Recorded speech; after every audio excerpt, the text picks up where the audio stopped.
deadly riots over the government's plan to avoid defaulting on its loans. Is that the unemployment keeps rising, and it has to keep rising just because you have an excess supply of goods, which is this is all borrowed money that our and that debt is owned by banks in other countries. It's been over $1 trillion in bonds. Including right here at home. In the form of a convenient personal loan. A filter cigarette that delivers the taste, and 45 malt liquor. Are you hot? Quite some time ago, by a second America is sponsoring I first learned it from my grandmother. Now, my grandmother was a wonderful person. She taught me how to play the game Monopoly. She understood that the name of the game is to acquire. She would accumulate everything she could, and eventually she became the master of the board. And then she would always say the same thing to me. She'd look at me and she'd say, "One day, you'll learn to play the game." One summer, I played Monopoly almost every day, all day long. And that summer, I learned to play the game. I came to understand the only way to win is to make a total commitment to acquisition. I came to understand that money and possessions, that's the way that you keep score. And by the end of that summer, I was more ruthless than my grandmother. I was ready to bend the rules if I had to win that game. And I sat down with her to play that fall. I took everything she had. I watched her give her last dollar and quit in utter defeat. And then she had one more thing to teach me. Then she said, "Now it all goes back in the box." All those houses and hotels, all the railroads and utility companies, all that property and all that wonderful money. Now it all goes back in the box. None of it was really yours. You got all heated up about it for a while. But it was around a long time before you sat down at the board. And it will be here after you're gone. Players come and players go. Houses and cars, titles and clothes, even your body. Because the fact is that everything I clutch and consume and hoard is going to go back in the box, and I'm going to lose it all. You have to ask yourself, when you finally get the ultimate promotion, when you've made the ultimate purchase, when you buy the ultimate home, when you have stored up financial security and climbed the ladder of success to the highest rung you can possibly climb it, and the thrill wears off, and it will wear off, then what? How far do you have to walk down that road before you see where it leads? Surely you understand, it'll never be enough. So you have to ask yourself the question, what matters?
was a young man growing up in New York City, I refused to pledge allegiance to the flag.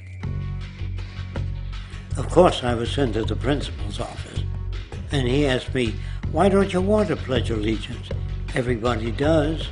I said, "Everybody once believed the earth was flat, but that doesn't make it so." I explained that America owed everything it has to other cultures and other nations, and that I would rather pledge allegiance to the earth and everyone on it. Needless to say, it wasn't long before I left school entirely, and I set up a lab in my bedroom. There I began to learn about science and nature. I realized then that the universe is governed by laws, and that the human being, along with society itself, was not exempt from these laws. Then came the crash of 1929, which began what we now call the Great Depression.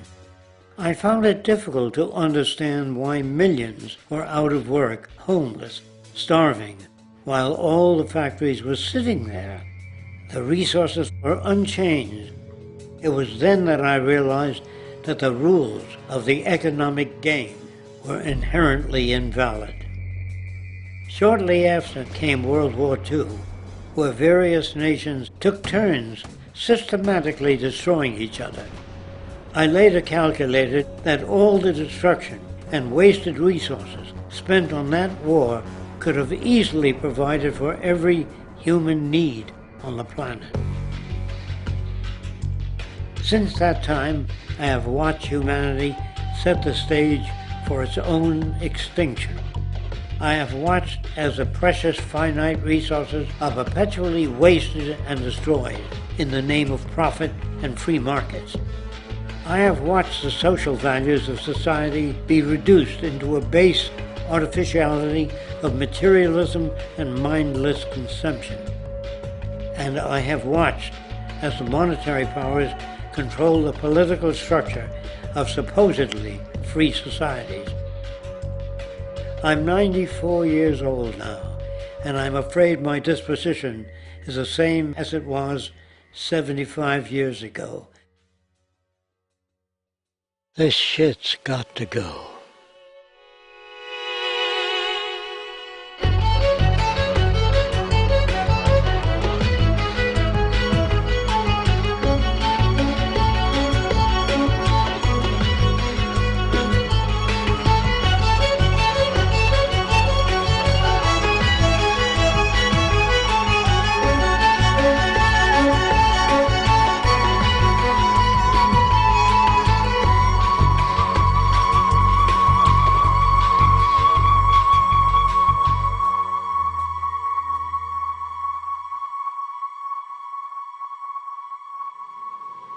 So you're a scientist, and somewhere along the way, hammered into your head is the inevitable nature versus nurture, and that's at least up there with Coke versus Pepsi or Greeks versus Trojans. So nature versus nurture, this by now utterly oversimplifying view of where influences on how a cell deals with an energy crisis, up to what makes us who we are on the most individualistic levels of personality. And what you've got is this complete false dichotomy built around nature as deterministic. At the very bottom of all the causality of life is DNA and the code of codes and the Holy Grail, and everything is driven by it. And at the other end, a much more social science perspective, which is we are social organisms, and biology is for slime molds. Humans are free of biology, and obviously both views are nonsense. What you see instead is it is virtually impossible to understand how biology works outside the context of environment. One of the most crazy-making yet widespread and potentially dangerous notions is, oh, that behavior is genetic. Now, what does that mean? It means all sorts of subtle stuff if you sort of know modern biology, but for most people out there, what it winds up meaning is, a deterministic view of life, one rooted in biology and genetics, genes equal things that can't be changed. Genes equal things that are inevitable and that you might as well not waste resources trying to fix, might as well not put societal energies into trying to improve because it's inevitable, it's unchangeable. And that is sheer nonsense.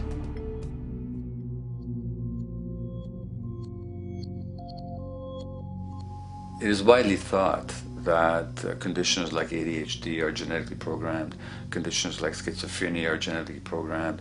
The truth is the opposite. Nothing is genetically programmed. They're very rare diseases. I mean, a small handful, extremely sparsely represented in the population, that are truly genetically determined. Most complex conditions might have a predisposition that is a genetic component, but a predisposition is not the same as a predetermination. The whole search for the source of diseases in the genome was doomed to failure before anybody even thought of it, because most diseases are not genetically predetermined. Heart disease, cancer, strokes, rheumatoid conditions, autoimmune conditions in general, mental health conditions, addictions, these are none of them genetically determined. Breast cancer, for example, out of 100 women with breast cancer, only 7 will carry the breast cancer genes. 93 do not. And out of 100 women who do have the genes, not all of them will get cancer.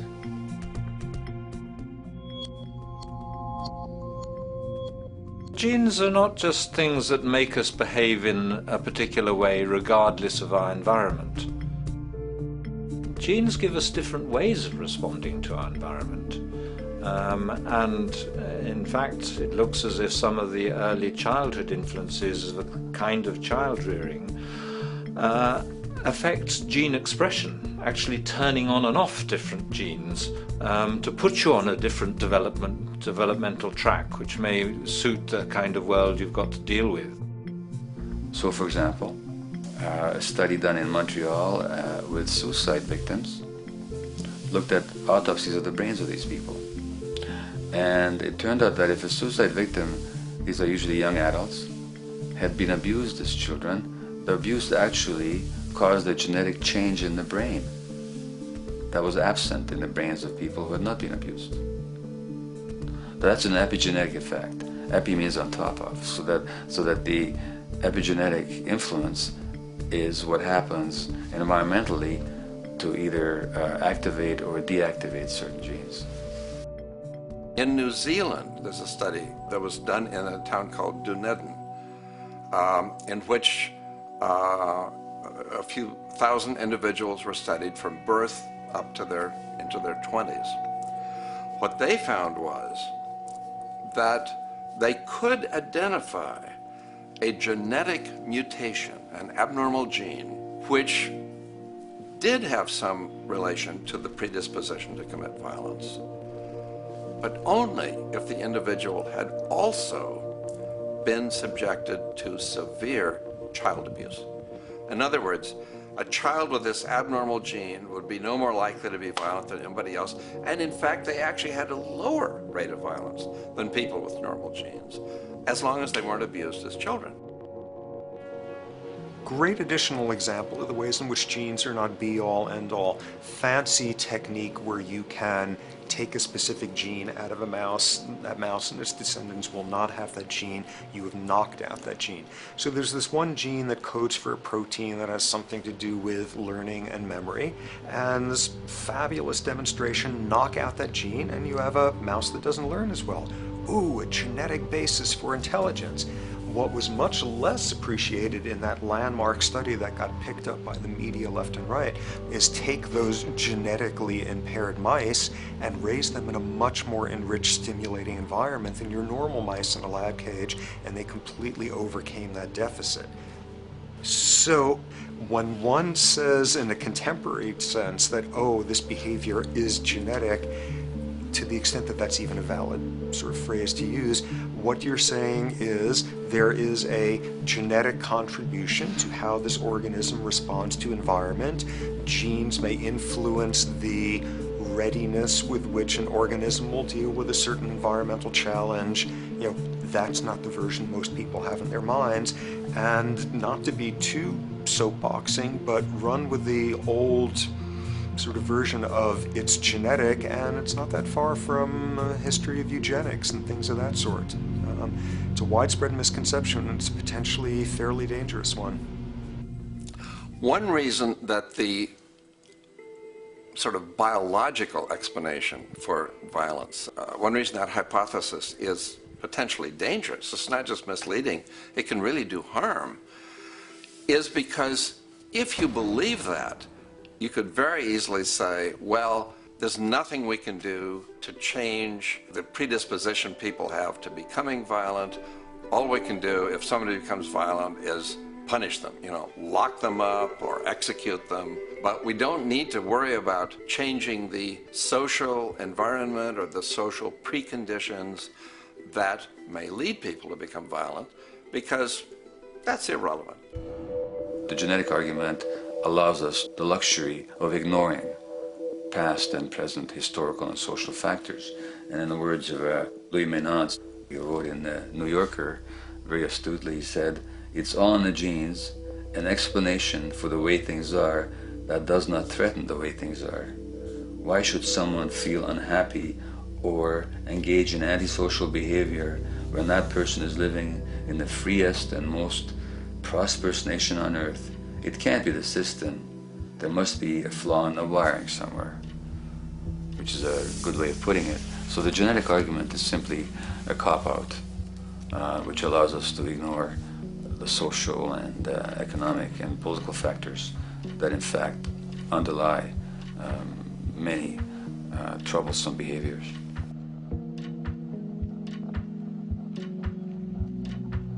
Addictions are usually considered to be a drug-related issue, but looking at it more broadly, I define addiction as any behavior that is associated with craving, with temporary relief, and with long-term negative consequences, along with an impairment of control over it, so that the person wishes to give it up or promises to do so, but can't follow through.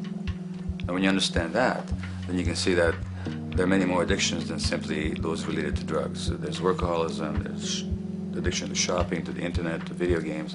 There's the addiction to power. People have power, but they want more and more and more. Nothing is ever enough for them. Acquisition, corporations that must own more and more. The addiction to oil, or at least to the wealth and to the products made accessible to us by oil. Look at the negative consequences on the environment. We're destroying the very earth that we inhabit for the sake of that addiction. Now, these addictions are far more devastating in their social consequences than the cocaine or heroin habits of my downtown East Side patients. Yet they're rewarded and considered to be respectable. The tobacco company executive that shows a higher profit will get a much bigger reward. He doesn't face any negative consequences legally or otherwise. In fact, he's a respected member of the board of several other corporations. But tobacco smoke-related diseases kill 5.5 million people around the world every year. In the United States, they kill 400,000 people a year. And these people are addicted to what? To profit. To such a degree are they addicted that they're actually in denial about the impact of their activities, which is typical for addicts, is denial. And that's a respectable one. It's respectable to be addicted to profit no matter what the cost. So what is acceptable and what is respectable is a highly arbitrary phenomenon in our society. And it seems like the greater the harm, the more respectable the addiction.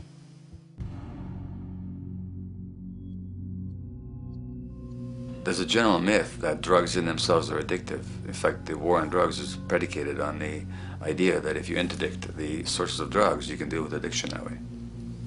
Now, if we understand addiction in a broader sense, we see that nothing in itself is addictive. No substance, no drug is by itself addictive, and no behavior is by itself addictive. Many people can go shopping without becoming shopaholics. Not everybody becomes a food addict. Not everyone who drinks a glass of wine becomes an alcoholic.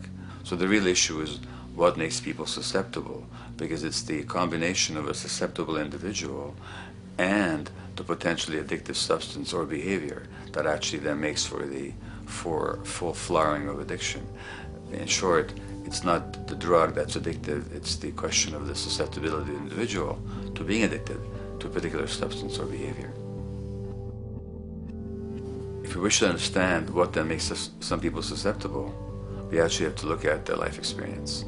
The old idea, although it's old, but it's still broadly held, that addictions are due to some genetic cause is simply scientifically untenable. What the case is actually is that certain life experiences make people susceptible. Life experiences that not only shape the person's personality and psychological needs, but also their very brains in certain ways. And that process begins in utero.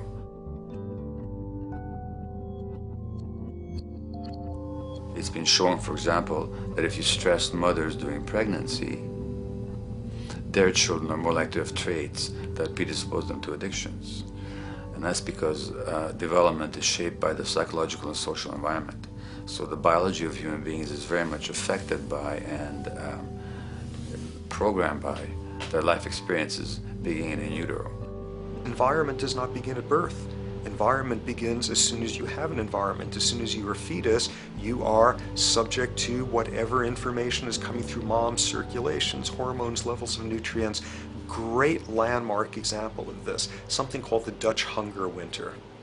1944, Nazis occupying Holland. For a bunch of reasons, they decide to take all the food and divert it to Germany. For 3 months, everybody there is starving. Tens of thousands of people starve to death.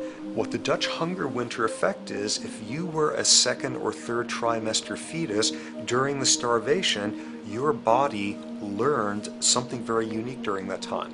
As it turns out, second, third trimester, something that your body is going about trying to learn about the environment is, well, how menacing of a place is it out there? How plentiful? How much nutrients am I getting by way of mom's circulation?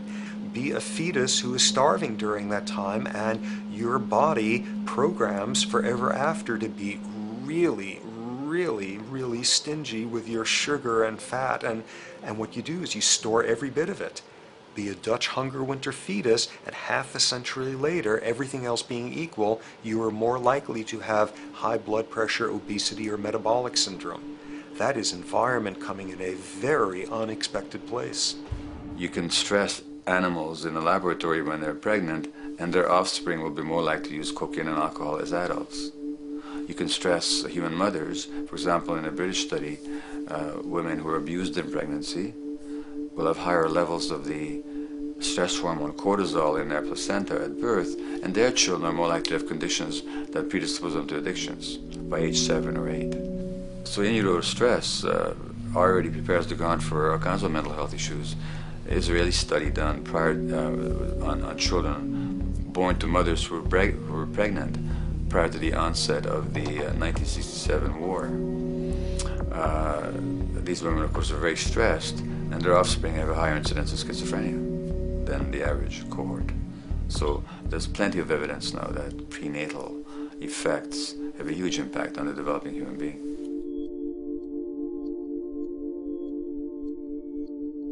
The point about human development, and specifically human brain development, is that it occurs mostly under the impact of the environment and mostly after birth. Now, if you compare us to a horse, which can run on the first day of life, we see that we are very undeveloped. We can't muster that much neurological coordination, balance, muscle strength, visual acuity until a year and a half, 2 years. And that's because the brain development that in the horse happens in the safety of the womb, in a human being has to happen after birth. And that has to do with simple evolutionary logic. As the head gets larger, which is what makes us into human beings, the burgeoning of the forebrain is what creates the human species, actually. At the same time, we walk on 2 legs, so our pelvis narrows to accommodate that. So now we have a narrower pelvis, a larger head. Bingo, we have to be born prematurely. And that means that the brain development that in other animals occurs in utero, in us, occurs after birth. And much of that under the impact of the environment. And the concept of neural Darwinism simply means that the circuits that get the appropriate input from the environment will develop optimally, and the ones that don't will either not develop optimally or perhaps not at all. If you take a child with perfectly good eyes at birth and you put him in a dark room for 5 years, he'll be blind thereafter for the rest of his life, because the circuits of vision require light waves for their development. And without that, even the rudimentary circuits present and active at birth will atrophy and die, and new ones will not develop. There's a significant way in which early experiences shape adult behavior, and even and especially early experiences for which there's no recall memory. It turns out that there are two kinds of memory.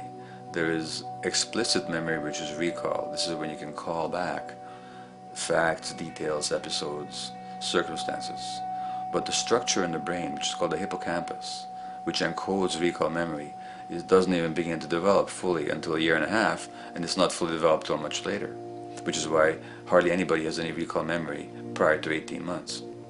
But there's another kind of memory, which is called implicit memory, which is in fact an emotional memory, where the emotional impact and the interpretation that the child makes of those emotional experiences is ingrained in the brain in the form of nerve circuits ready to fire without specific recall. So to give you a clear example, people who are adopted have a lifelong sense of rejection very often. They can't recall the adoption, they can't recall the separation of a birth mother, because there's nothing there to recall with. But the emotional memory of separation and rejection is deeply embedded in their brains. Hence, they're much more likely to experience a sense of rejection and a great emotional upset when they perceive themselves as being rejected than other people. That's not unique to people who are adopted, but it's particularly strong in them because of this function of implicit memory. People who are addicted, given that they, according to all the research literature, certainly in my experience, the hardcore addicts virtually were all significantly abused as children or suffered severe emotional loss. Their emotional or implicit memories are those of a world that's not safe and not helpful, caregivers who are not to be trusted, and relationships that are not safe enough to open up to vulnerably. And hence their responses tend to be to keep themselves separate from really intimate relationships, not to trust caregivers, doctors and other people who are trying to help them, and generally see the world as an unsafe place. And that's strictly a function of implicit memory, which sometimes has to do with incidents they don't even recall.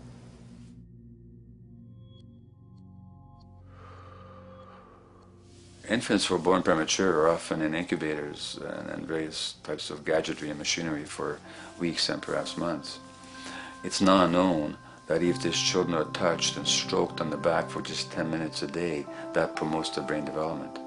So human touch is essential for development. And in fact, infants who are never picked up will actually die. That's how much of a fundamental need being held is to human beings. In our society, there's an unfortunate tendency to tell parents not to pick up their kids, not to hold them, not to pick up babies who are crying for fear of spoiling them, or to encourage them to sleep through the night. You don't pick them up, which is just the opposite of what the child needs. And these children might go back to sleep because they give up and their brains just shut down as a way of defending against the vulnerability of being abandoned really by their parents. But their implicit memories will be that of a world that doesn't give a damn. A lot of these differences are structured very early in life. In a way, if you like, the parental experience of adversity, how tough life is or how easy it is passed on to children, whether through maternal depression or parents being bad-tempered with their kids because they've had a hard day or just being too tired at the end of the day. And these have very powerful effects, programming children's development, which we know a lot about now. But that early sensitivity isn't just an evolutionary mistake. It exists again in many different species. Even seedlings, there's an early adaptive process to the kind of environment they're growing up in. But for humans, the adaptation is to the quality of social relations. And so early life, how nurturing or how much conflict, how much attention you get, is a taster of the kind of world you may be growing up in. Are you growing up in a world where you have to fight for what you can get? watch your back, fend for yourself, learn not to trust others? Or are you growing up in a society where you depend on reciprocity, mutuality, cooperation, where empathy is important, where your security depends on good relations with other people? And that needs a very different emotional and cognitive development. And that's what the early sensitivity is about. And parenting is almost, quite unconsciously, a system for passing on that experience to children of the kind of world they're in. The great British child psychiatrist D.W. Winnicott said that fundamentally two things can go wrong in childhood. One is when things happen that shouldn't happen, and then things that should happen but don't. And the first category is the traumatic and abusive and abandonment experiences of my downtown East Side patients and of many addicts. That's what shouldn't happen but did. But then there is the non-stressed, attuned, non-distracted attention of the parent that every child needs, that very often children don't get. They're not abused, they're not neglected, and they're not traumatized. But what should happen, the presence of the emotionally available, nurturing parent, just is not available to them because of the stresses in our society and the parenting environment. And the psychologist Alan Shore calls that proximal abandonment, when the parent is physically present, but emotionally absent. I have spent, roughly the last 40 years of my life working with the most violent people our society produces, murderers, rapists, and so on, in an attempt to understand what causes this violence. I discovered that the most violent of the criminals in our prisons had themselves been victims of a degree of child abuse that was beyond the scale of what I ever thought of applying the term child abuse to. I had no idea of the depth of the depravity with which children in our society are all too often treated. The most violent people I saw were themselves the survivors of their own attempted murder, often at the hands of their parents or other people in their social environment, or were the survivors of family members who'd been killed, their closest family members, by other people. The Buddha argued that everything depends on everything else. He says the one contains the many and the many contains the one. That you can't understand anything in isolation from its environment. The leaf contains the sun, the sky, and the earth, obviously. This has not been shown to be true, of course, all around, and specifically when it comes to human development. The modern scientific term for it is the biopsychosocial nature of human development, which says that the biology of human beings depends very much on their interaction with the social and psychological environment. And specifically, the psychiatrist and researcher Daniel Siegel at the University of California, Los Angeles, UCLA, has coined the phrase interpersonal neurobiology, which means to say that the way that our nervous system functions depends very much on our personal relationships. In the first place with the parenting caregivers, and in the second place with other important attachment figures in our lives, and in the third place with our entire culture. So that you can't separate the neurological functioning of a human being from the environment in which he or she grew up in and continues to exist in. And this is true throughout the life cycle. It's particularly true when you're dependent and helpless and your brain is developing, but it's true even in adults and even at the end of life. Human beings have lived in almost every kind of society, from the most egalitarian, hunting and gathering societies seem to have been very egalitarian, for instance based on food sharing, gift exchange. Small bands of people living predominantly off of foraging, but a little bit of hunting. Predominantly among people you have at the least known your entire life, if not surrounded by third cousins or closer, in a world in which there is a great deal of fluidity between different groups, in a world in which there is not a whole lot in terms of material culture. This is how humans have spent most of their hominid history. And no surprise, that makes for a very different world. One of the things you get as a result of that is far less violence. Organized group violence is not something that occurred at that time. of human history, and that seems quite clear. So where did we go wrong? Violence is not universal. It's not symmetrically distributed throughout the human race. There is a huge variation in the amount of violence in different societies. There are some societies that have virtually no violence. There are others that destroy themselves. Some of the Anabaptist religious groups that are complete strict pacifists, like the Amish, the Mennonites, the Hutterites. Among some of these groups, the Hutterites, there are no recorded cases of homicide. During our major wars, like World War II, where people were being drafted, they would refuse to serve in the military. They would go to prison rather than serve in the military. In the kibbutzim in Israel, the level of violence is so low that the criminal courts there will often send violent offenders, people who've committed crimes, to live on the kibbutzim in order to learn how to live a nonviolent life, because that's the way people live there. So we are amply shaped by society. Our societies in the broader sense, including our theological, our metaphysical, our linguistic influences, etc., our societies help shape us as to whether or not we think life is basically about sin or about beauty, whether the afterlife will carry a price for how we live our lives or if it's irrelevant. In a broad sort of way, different large societies could be termed as individualistic or collectivist, and you get very different people and different mindsets, and I suspect different brains coming along with that. We in America are in one of the most individualistic of societies, and capitalism being a system that allows you to go higher and higher up a potential pyramid, and the deal is it comes with fewer and fewer safety nets. By definition, the more stratified a society is, the fewer people you have as peers, the fewer people with whom you have symmetrical, reciprocal relationships, and instead all you have are differing spots and endless hierarchies. And a world in which you have few reciprocal partners is a world with a lot less altruism.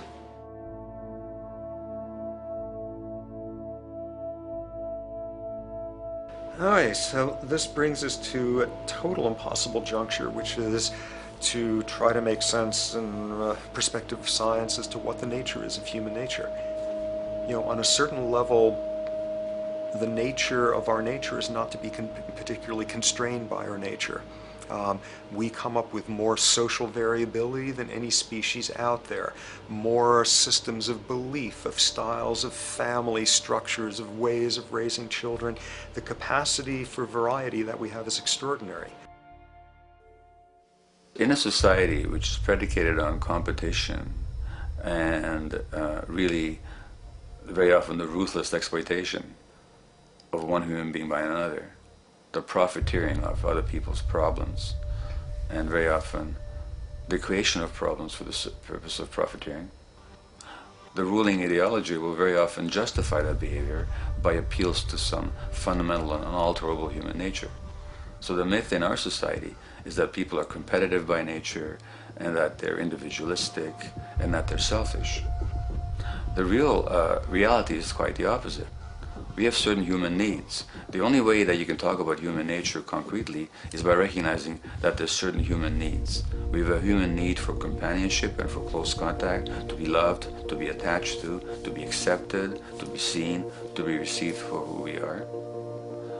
If those needs are met, we develop into people who are compassionate and cooperative and who have empathy for other people. So the opposite that we often see in our society is in fact the distortion of human nature, precisely because so few people have their needs met. So yes, you can talk about a human nature, but only in the sense of basic human needs that are instinctively evoked, or I should say certain human needs that lead to certain traits if they are met, and a different set of traits if they're denied. So, when we recognize the fact that the human organism, which has a great deal of adaptive flexibility, allowing us to survive in many different conditions, is also rigidly programmed for certain environmental requirements or human needs, a social imperative begins to emerge. Just as our bodies require physical nutrients, the human brain demands positive forms of environmental stimulus at all stages of development, while also needing to be protected from other negative forms of stimulus. And if things that should happen do not, or if things that shouldn't happen do, it is now apparent that the door can be opened for not only a cascade of mental and physical diseases, but many detrimental human behaviors as well. So as we turn our perspective now outward and take account for the state of affairs today, we must ask the question, is the condition we have created in the modern world actually supporting our health? Is the bedrock of our socioeconomic system acting as a positive force for human and social development and progress? Or is the foundational gravitation of our society actually going against the core evolutionary requirements needed to create and maintain our personal and social well-being?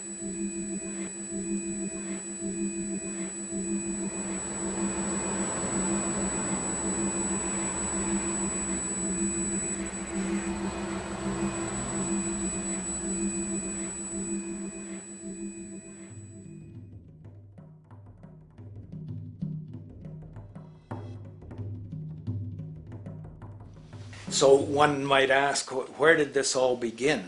What we have today, really a world in a state of cumulative collapse. You get it started with John Locke. And John Locke introduces property, and he has three provisos for just private right and property. And the three provisos are that there must be enough left over for others, and that you must not let it spoil, and that you, most of all, must mix your labor with it. It seems justified. You mix your labor with the world, then you're entitled to the product, and as long as there's enough left over for others, and as long as it doesn't spoil, you don't allow anything to go to waste, that's okay. Well, he spends a long time of his famous treatise of government, and it's since been the canonical text for economic and political and legal understanding. It's still a classic text of study. Well, what he did is, after he gives the provisos, and you're almost thinking at the time whether you're for private property or not, he's given a very good and plausible and powerful defense of private property here. Well, he drops them. He drops them like that, right in one sentence. He says, well, once the introduction of money came in by men's tacit consent, then it became, and he doesn't say all the provisos are canceled, erased, but that's what happens. So now we have not product and your property earned by your own labor. Oh no, money buys labor now. There's no longer a consideration of whether there's enough left over for others. There's no longer a consideration of whether it spoils, because he says, well, money's like silver and gold can't spoil, therefore monies can't be responsible for waste, which is ridiculous. We're not talking about money and silver, we're talking about what its effects are. It's one non sequitur after another. Just the most startling logical legerdemain that he gets away with here. But it fits the interests of capital owners. Then Adam Smith comes along, and what he adds is the religion to this. Locke started with God made it all this way. This is God's right. And now we get also with Smith coming along, he says it's not only God's, I mean, he's not saying this, but this is what's happening philosophically in principle. He's saying it's not only a question of private property, that's all now presupposed, is given. And that there's money investors that buy labor, given. That there's no limit to how much they can buy of other men's labor, how much they can accumulate, how much inequality, that's all given now. And so he comes along, and what his big idea is, and again, it's just introduced in parentheses, en passant. You know, when people put out the goods for sale and others, you know, the supply, and other people buy them with the demand and so forth, how do we have supply equaling demand or demand equaling supply? How can they come into equilibrium? And that is one of the central notions of economics, is how do they come into equilibrium? And he says it's the invisible hand of the market. that brings them into equilibrium. So now we have God is actually immanent. He just didn't give the rights to property and how, you know, all its wherewithal and its natural rights of doing all that Locke said. Now we have the system itself as God. In fact, Smith says, when he talks, and you'll never find this quoted, you have to read the whole of the Inquiry into the Wealth of Nations. He says, the scantiness of subsistence sets limits to the reproduction of the poor, and that nature can deal with this in no other way than elimination of their children. So he anticipated evolutionary theory in the worst sense. This is well before Darwin. And so he called them the race of laborers. So you can see there was inherent racism built in here. There was an inherent acceptance, life blindness to kill innumerable children. And he thought, well, that's the invisible hand making supply meet demand and demand meet supply. So see how wise God is. So you can see a lot of the really virulent, life-destructive, eco-genocidal things that are going on now have, in a way, a thought gene back in Smith too. When we reflect on the original concept of the so-called free market capitalist system, as initiated by early economic philosophers such as Adam Smith, we see that the original intent of a market was based around real, tangible, life-supporting goods for trade. Adam Smith never fathomed that the most profitable economic sector on the planet would eventually be in the arena of financial trading or so-called investment, where money itself is simply gained by the movement of other money in an arbitrary game which holds zero productive merit to society. Yet, regardless of Smith's intent, the door for such seemingly anomalous advents was left wide open by one fundamental tenet of this theory. Money is treated as a commodity in and of itself. Today, in every economy of the world, regardless of the social system they claim, money is pursued for the sake of money and nothing else. The underlying idea, which was mysteriously qualified by Adam Smith with his religious declaration of the invisible hand, is that the narrow, self-interested pursuit of this fictional commodity will somehow magically manifest human and social well-being and progress. The reality is that the monetary incentive interest, or what some have termed the money sequence of value, has now completely decoupled from the foundational life interest, which could be termed the life sequence of value. What has happened is that there's a complete confusion in economic doctrine between those two sequences. They think that the money sequence of value delivers the life sequence of value, and that's why they say if more goods are sold, if GDPs rise and so forth, therefore there'll be more well-being, enhanced well-being. We take the GDP to be basically our indicator of social health.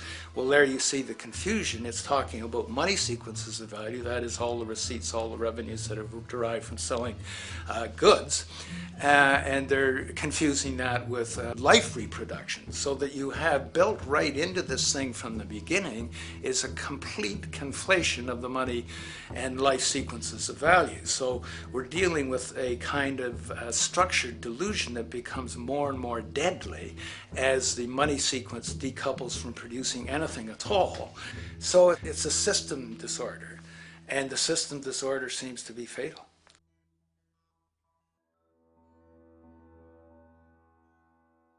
In society today, you seldom hear anyone speak of the progress of their country or society in terms of their physical well-being, state of happiness, trust, or social stability.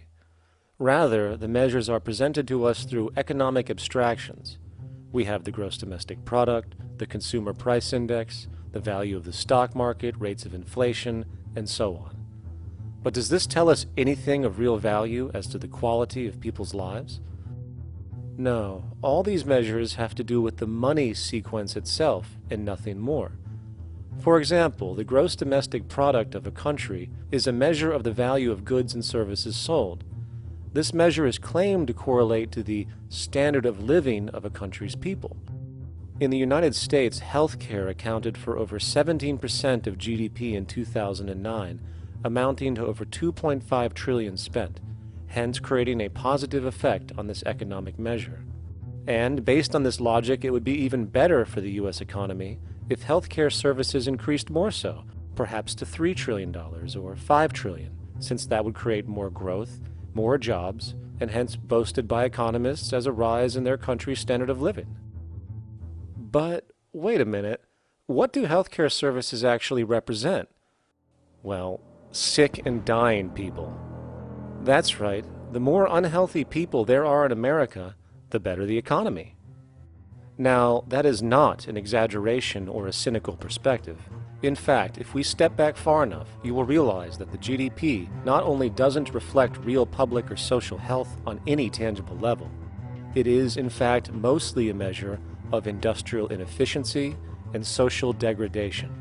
And the more you see it rise, the worse things are becoming with respect to personal, social, and environmental integrity. You have to create problems to create profit. There is no profit under the current paradigm in saving lives, putting balance on this planet, having justice and peace or anything else. There's just no profit there. There's an old saying, pass a law, create a business, whether you're creating a business for a lawyer or whatever. So, crime does create business, just like destruction creates business in Haiti. We have now roughly 2 million people incarcerated in this country, and of those, many of them are in prisons run by private corporations, Corrections Corporation of America, Wackenhut, who trade their stock on Wall Street based upon how many people are in jail. Now that's sickness, but that is a reflection of what this economic paradigm calls for. So what exactly does this economic paradigm call for? What is it that keeps our economic system going? Consumption. Or more accurately, cyclical consumption. When we break down the foundation of classic market economics, we are left with a pattern of monetary exchange that simply cannot be allowed to stop or even substantially slowed, if the society as we know it is to remain operational. There are three main actors on the economic stage: the employee, the employer, and the consumer. The employee sells labor to the employer for income. The employer sells its production services and hence goods to the consumer for income. And the consumer, of course, is simply another role of the employer and employee, spending back into the system to enable the cyclical consumption to continue. In other words, the global market system is based on the assumption that there will always be enough product demand in society to move enough money around at a rate which can keep the consumption process going. And the faster the rate of consumption, the more so-called economic growth is assumed, and so the machine goes. But hold on, I thought an economy was meant to, economize? Doesn't the very term have to do with preservation and efficiency and a reduction of waste? So how does our system, which demands consumption and the more the better, efficiently preserve or economize at all? Well, it doesn't. The intent of the market system is, in fact, the exact opposite of what a real economy is supposed to do, which is efficiently and conservatively orient the materials for production and distribution of life-supporting goods. We live on a finite planet with finite resources, where, for example, the oil we utilize took millions of years to develop, where the minerals we use took billions of years to develop. So, having a system that deliberately promotes the acceleration of consumption for the sake of so-called economic growth is pure ecocidal insanity. Absence of waste, that's what efficiency is. Absence of waste. This system is more wasteful than all the other existing systems in the history of the planet. Every level of life organization and life system is in a state of crisis and challenge and decay or collapse. No peer-reviewed journal in the last 30 years will tell you anything different. That is that every life system is in decline, as well as social programs, as well as our water access. Try to name any means of life that isn't threatened and in danger. You can't. There really isn't one, and that's very, very despairing. But we haven't even figured out the causal mechanism. We don't want to face the causal mechanism. We just want to go on, that's what insanity is, where you keep doing the same thing over and over again, though it clearly doesn't work. So you're really dealing with not an economic system, but I would go so far as to say an anti-economic system. There's an old saying that the competitive market model seeks to create the best possible goods at the lowest possible prices. This statement is essentially the incentive concept, which justifies market competition based on the assumption that the result is the production of higher quality goods. If I was going to build myself a table from scratch, I would naturally build it out of the best, most durable materials possible, right? With the intent for it to last as long as possible. Why would I want to make something poor, knowing I would have to eventually do it again and expend more materials and more energy? Well, as rational as that may seem in the physical world, when it comes to the market world, it is not only explicitly irrational, it is not even an option. It is technically impossible to produce the best of anything if a company is to maintain a competitive edge and hence remain affordable to the consumer. Literally everything created and set for sale in the global economy is immediately inferior the moment it is produced, for it is a mathematical impossibility to make the most scientifically advanced, efficient, and strategically sustainable products. This is due to the fact that the market system requires that cost efficiency, or the need to reduce expenses, exist at every stage of production, from the cost of labor to the cost of materials and packaging, and so on. This competitive strategy, of course, is to make sure the public buys their goods rather than from a competing producer, which is doing the exact same thing to also make their goods both competitive and affordable. This immutably wasteful consequence of the system could be termed intrinsic obsolescence. However, this is only one part of a larger problem. A fundamental governing principle of market economics, one that you will not find in any textbook, by the way, is the following. Nothing produced can be allowed to maintain a lifespan longer than what can be endured in order to continue cyclical consumption. In other words, it is critical that stuff break down, fail, and expire within a certain amount of time. This is termed planned obsolescence. Planned obsolescence is the backbone of the underlying market strategy of every goods-producing corporation in existence. While very few, of course, would admit to such a strategy outright, what they do is mask it within the intrinsic obsolescence phenomenon just discussed, while often ignoring or even suppressing new advents in technology which might create a more sustainable, durable good. So, if it wasn't wasteful enough that the system inherently cannot allow the most durable and efficient goods to be produced, planned obsolescence deliberately recognizes that the longer any good is in operation, the worse it is for sustaining cyclical consumption and hence the market system itself.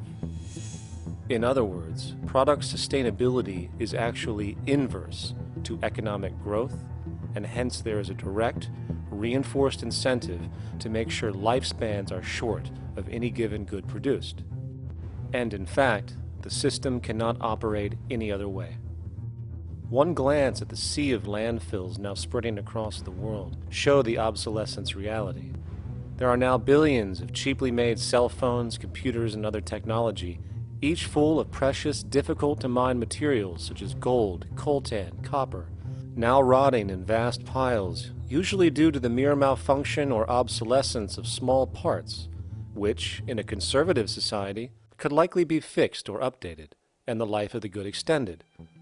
Unfortunately, as efficient as that may seem in our physical reality, living on a finite planet with finite resources, it is explicitly inefficient with respect to the market. To put it into a phrase, efficiency, sustainability, and preservation are the enemies of our economic system.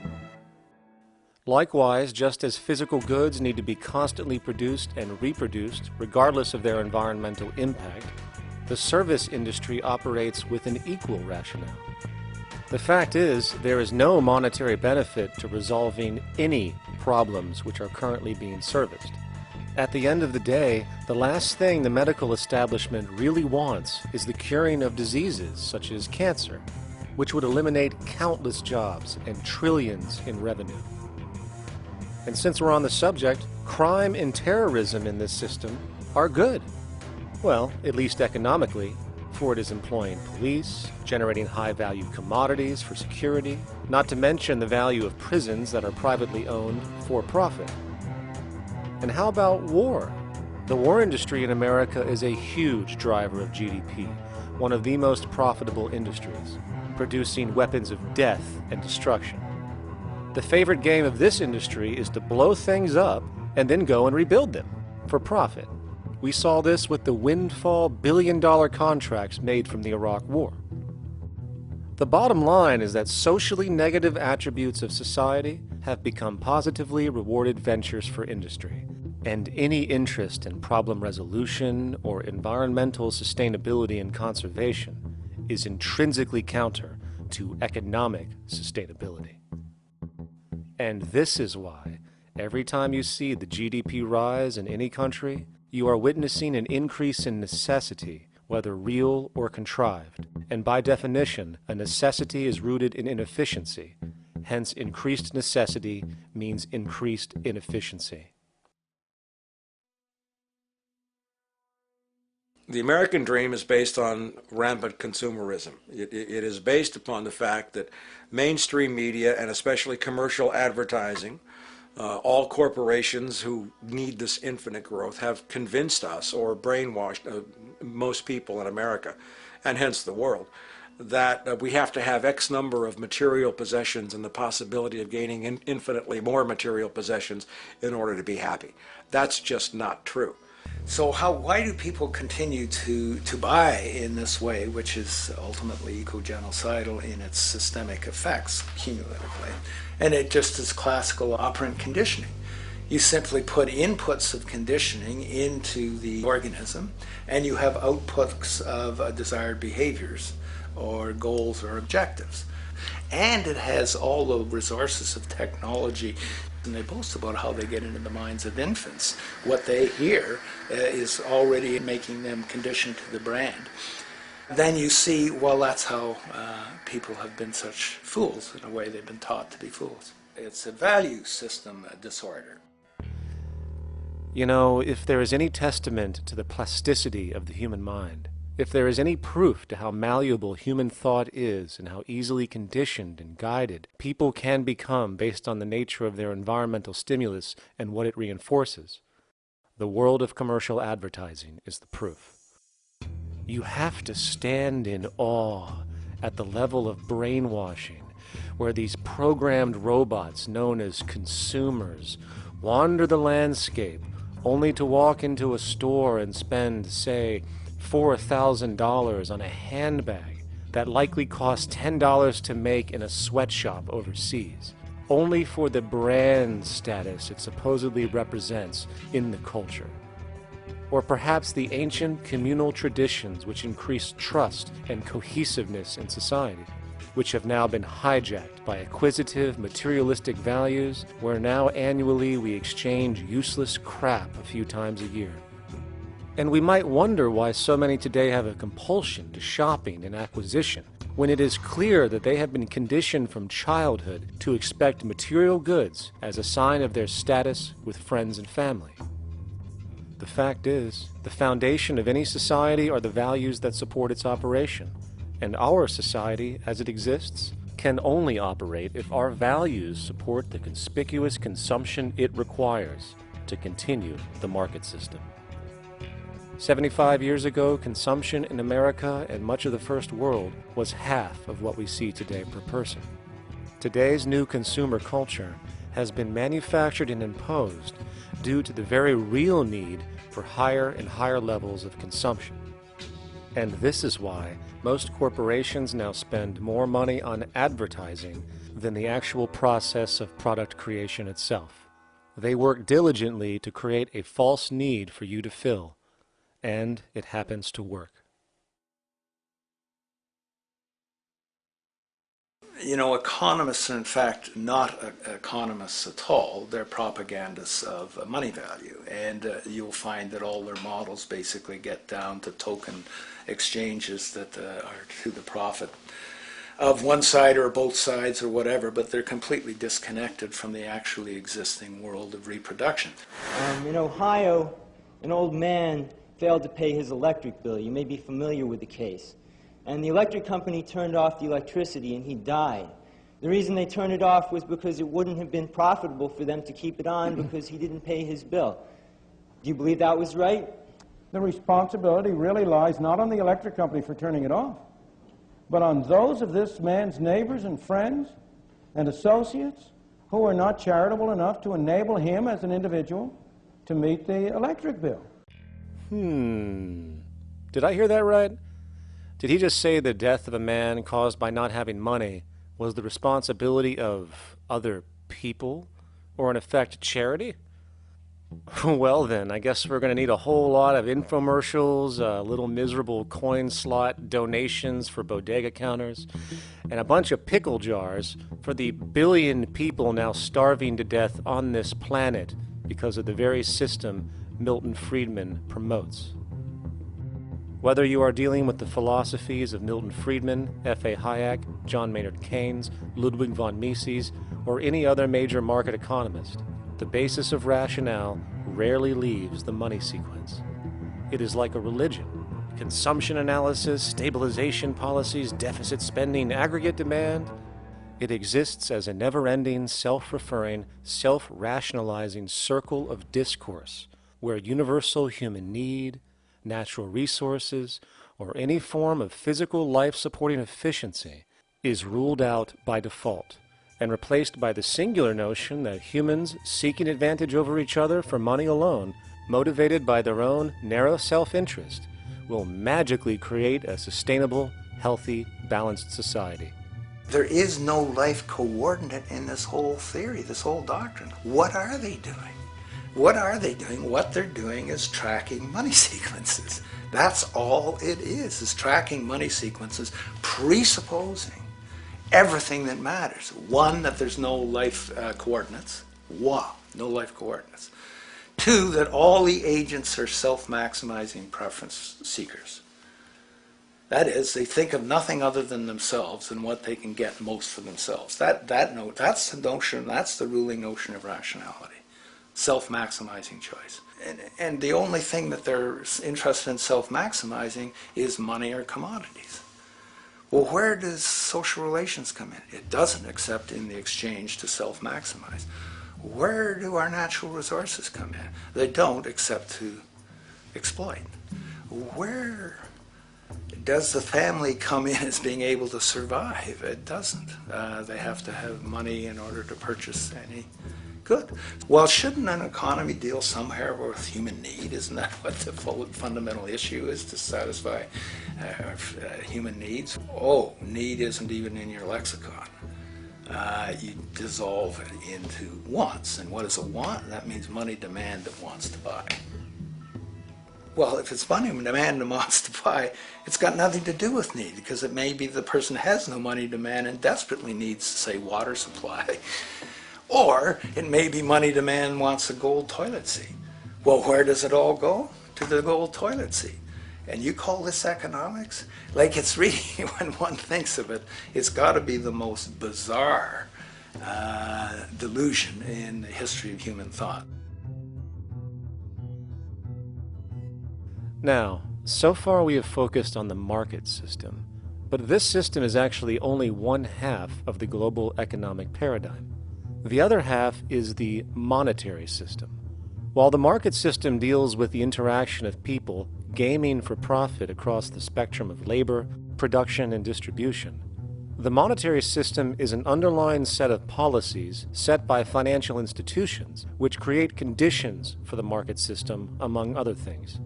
It includes terms we often hear, such as interest rates, loans, debt, the money supply, inflation, etc.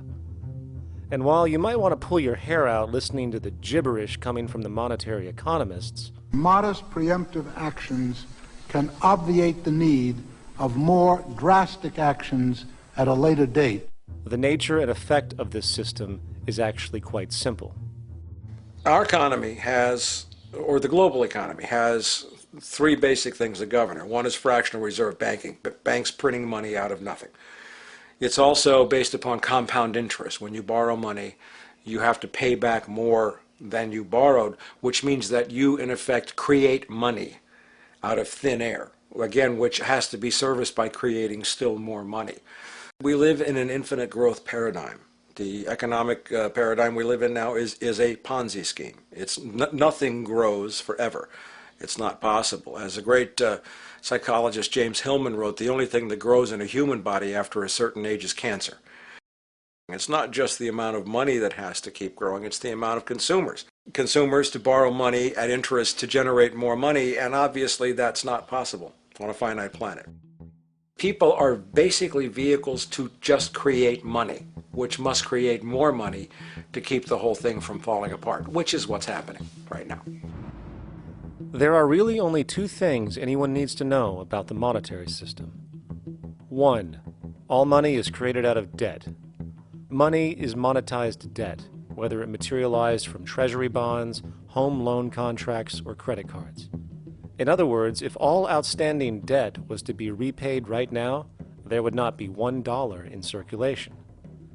And 2, interest is charged on virtually all loans made, and the money needed to pay back this interest does not exist in the money supply outright. Only the principal is created by the loans, and the principal is the money supply. So, if all this debt was to be repaid right now, not only would there not be $1 left in circulation, there would also be a gigantic amount of money owed that is literally impossible to pay back, for it does not exist. The consequence of all of this is that two things are inevitable: inflation and bankruptcy. As far as inflation, this can be seen as an historical trend in virtually every country today, and easily tied to its cause, which is the perpetual increase of the money supply, which is required to cover the interest charges and keep the system going. As far as bankruptcy, it comes in the form of debt collapse.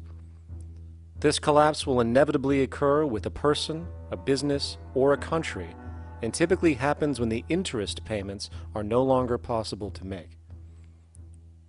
But there is a bright side to all of this. Well, at least in terms of the market system, because debt creates pressure.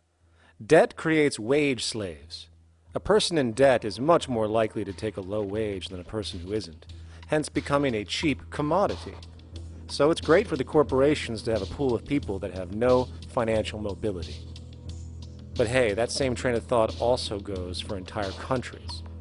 The World Bank and the International Monetary Fund, which mostly serve as proxies for transnational corporate interests, give gigantic loans to troubled countries at very high interest rates, and then, once the countries are deeply in the hole and can't pay, austerity measures are applied, the corporations swoop in, set up sweatshops, and take their natural resources. Now that's market efficiency. But wait, there's more. You see, there's this unique hybrid of the monetary and market system called the stock market, which rather than, actually produce anything real, they just buy and sell money itself. And when it comes to debt, you know what they do? That's right, they trade it.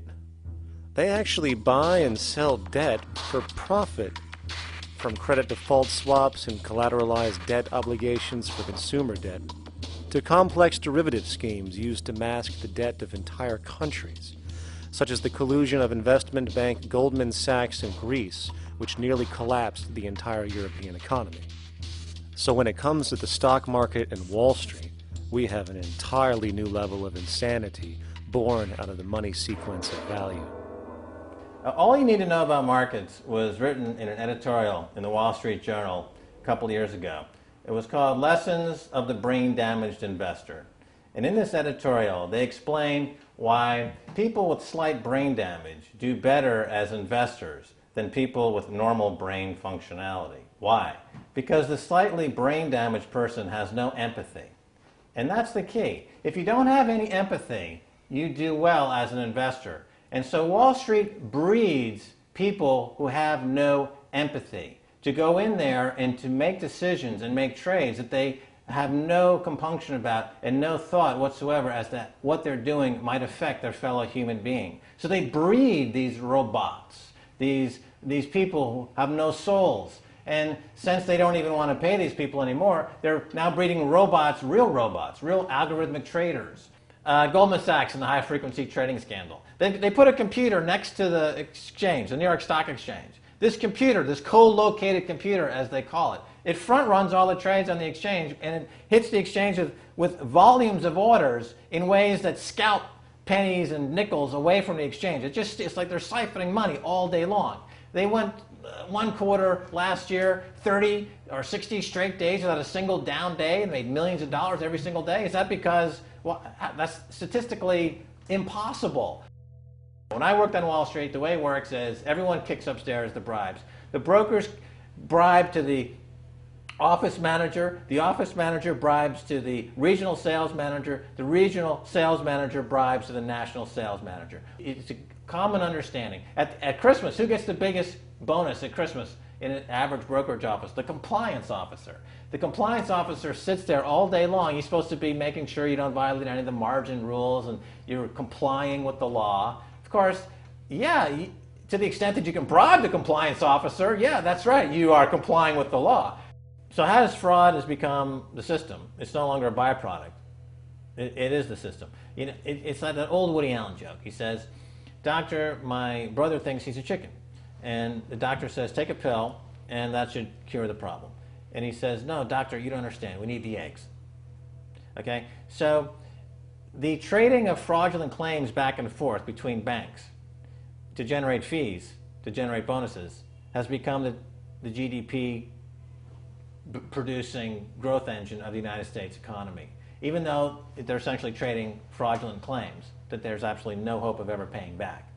They're processing and generating and resecuritizing nothing. If I write $20 billion on a cocktail napkin and I sell it to JP Morgan while JP Morgan writes $20 billion on a cocktail napkin, and we swap those two cocktail napkins at a bar and we each pay ourselves 1/4% in a fee, we make a lot of money for our Christmas bonus. We each have on our books a $20 billion cocktail napkin, which has no real value until such time as the system is no longer able to absorb bogus cocktail napkins, in which case we go to the government to get bailed out. And because of Wall Street and the global stock market, there are now conservatively about $700 trillion of outstanding fraudulent claims known as derivatives, still waiting to collapse, a value amounting to over 10 times the gross domestic product of the entire planet. And while we have seen the bailouts of corporations and banks by governments, which of course comedically borrow their money from banks to begin with, we are now seeing attempts to bail out whole countries by conglomerates of other countries through the international banks. But how do you bail out a planet? There is no country out there that isn't now saturated in debt. The cascade of sovereign debt defaults we have seen can only be the beginning when the math is taken into account. It has been estimated in the United States alone that income tax would need to be raised to 65% per person just to cover the interest in the near future. Economists are now foreshadowing that within a few decades, 60% of the countries on the planet will be bankrupt. But hold on, let me get this straight. The world is going bankrupt, whatever the hell that means, because of this idea called debt, which doesn't even exist in the physical reality. It's only part of a game that we've invented. And yet the well-being of billions of people is now being compromised. Extreme layoffs, tent cities, accelerating poverty, austerity measures imposed, schools shutting down, child hunger, and other levels of familial deprivation, all because of this elaborate fiction. What are we, fucking stupid? Hey, Mars, my man. Help a brother out, huh? Grow up, kid.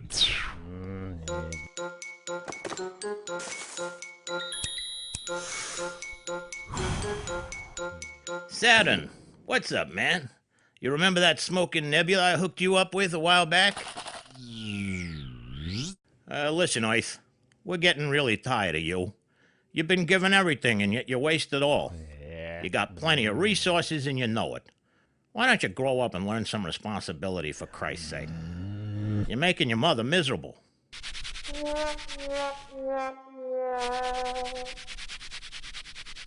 You're on your own, pal. Yeah, whatever.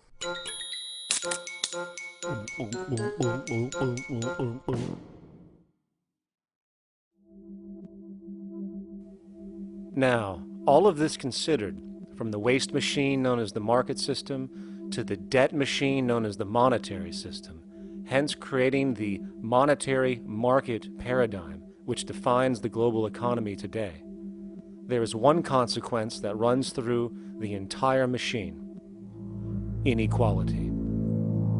Whether it is the market system which creates a natural gravitation towards monopoly and power consolidation, while also generating pockets of wealthy industries that tower over others regardless of utility, such as the fact that top hedge fund managers on Wall Street now take home over $300 million a year for contributing literally nothing, while a scientist looking for a cure for a disease trying to help humanity might make $60,000 a year if they're lucky.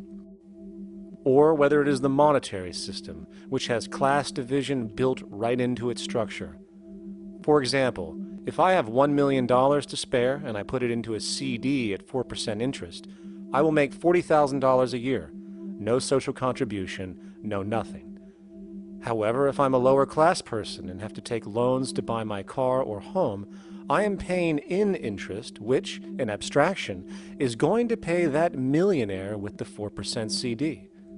This stealing from the poor to pay the rich is a foundational, built-in aspect of the monetary system, and it could be labeled structural classism. Of course, historically, social stratification has always been deemed unfair, but obviously accepted overall as now 1% of the population owns 40% of the planet's wealth. But, material fairness aside, there is something else going on underneath the surface of inequality, causing an incredible deterioration in public health as a whole.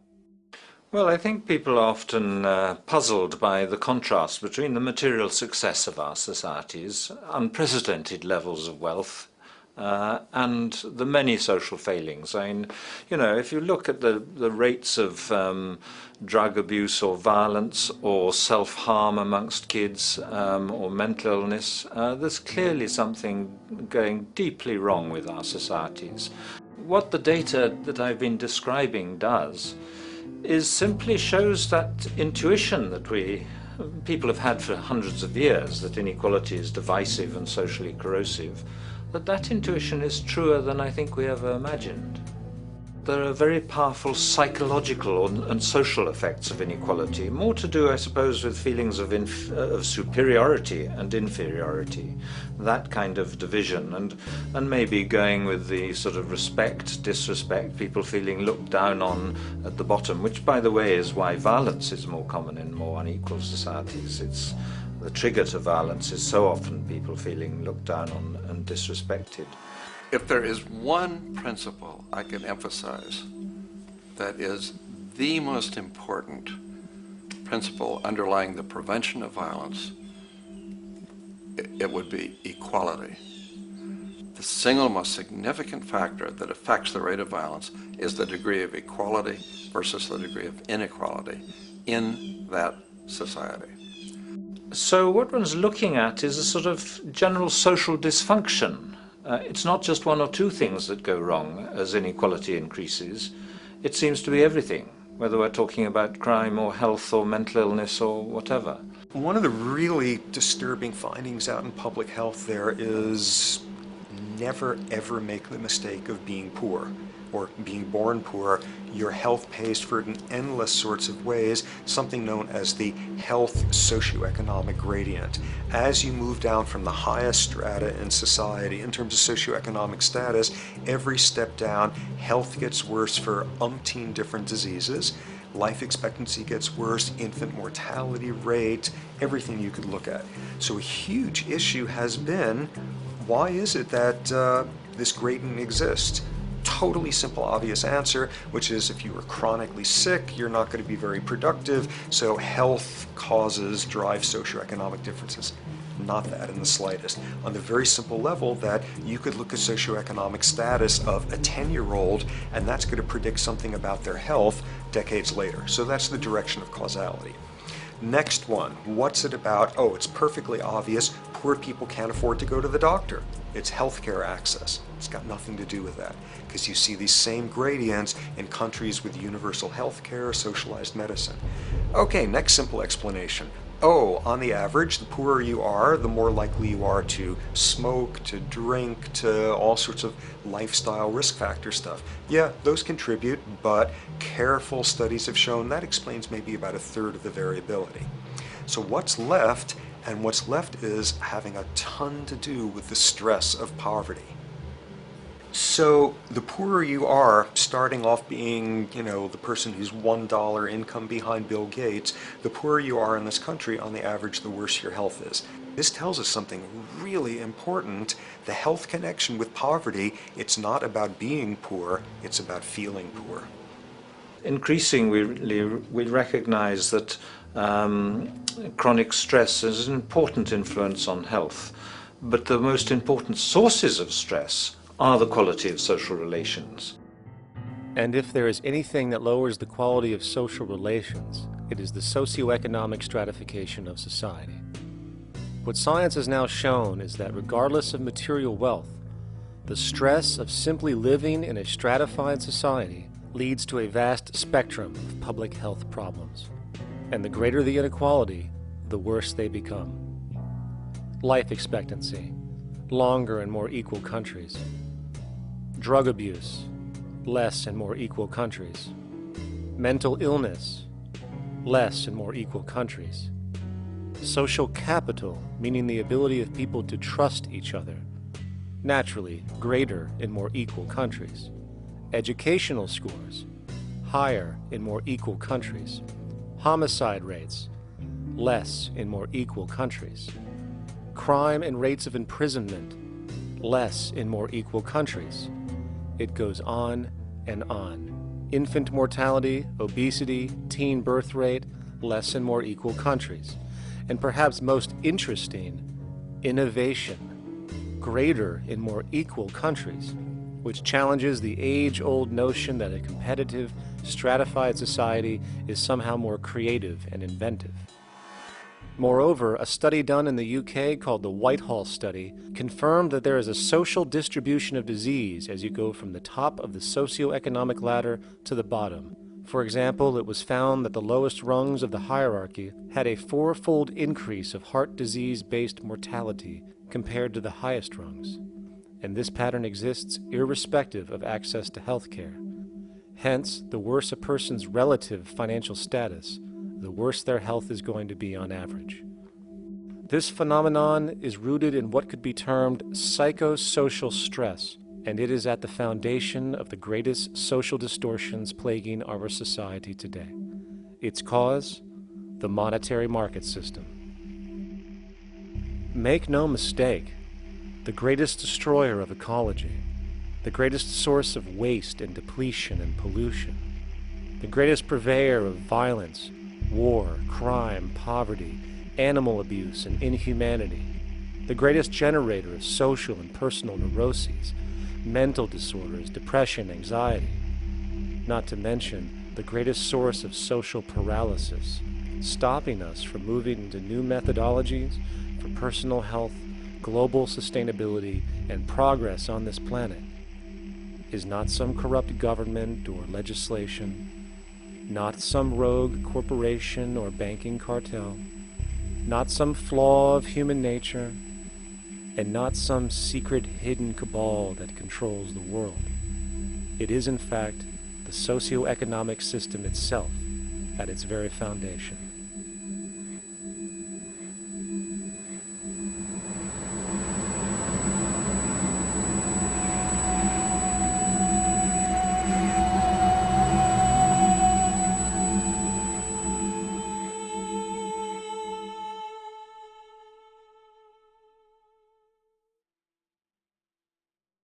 Let's imagine for a moment we had the option to redesign human civilization from the ground up. What if, hypothetically speaking, we discovered an exact replica of the planet Earth, and the only difference between this new planet and our current one is that human evolution had not occurred. It was an open palette. No countries, no cities, no pollution, no Republicans, just a pristine, open environment. So, what would we do? Well, first we need a goal, right? And it's safe to say that goal would be to survive. And not to just survive, but to do so in an optimized, healthy, prosperous way. Most people indeed desire to live, and they would prefer to do so without suffering. Therefore, the basis of this civilization needs to be as supportive and hence sustainable for human life as possible, taking into account the material needs of all the world's people while trying to remove anything that could hurt us in the long run. That goal of, say, maximum sustainability understood, the next question regards our method. What kind of approach do we take? Well, let's see. Last I checked, politics was the method of social operation on Earth. So what do the doctrines of the Republicans, liberals, conservatives, or socialists have to say about societal design? Not a damn thing. Okay, then what about religion? Surely the great creator had to have left some blueprint somewhere. No, nothing I can find. Okay then, so what's left? It appears something called science. Science is unique in that its methods demand not only that the ideas proposed be tested and replicated, but everything science comes up with is also inherently falsifiable. In other words, unlike religion and politics, science has no ego, and everything it suggests accepts the possibility of being proven wrong eventually. It holds on to nothing and evolves constantly. Well, that sounds natural enough to me. So then, based on the current state of scientific knowledge in the early 21st century, along with our goal of maximum sustainability for the human population, how do we begin the actual process of construction? Well, the first question to ask, what do we need to survive? The answer, of course, are planetary resources. Whether it is the water we drink, the energy we use, the raw materials we utilize to create tools and shelter, the planet hosts an inventory of resources, many of which are demanded for our survival.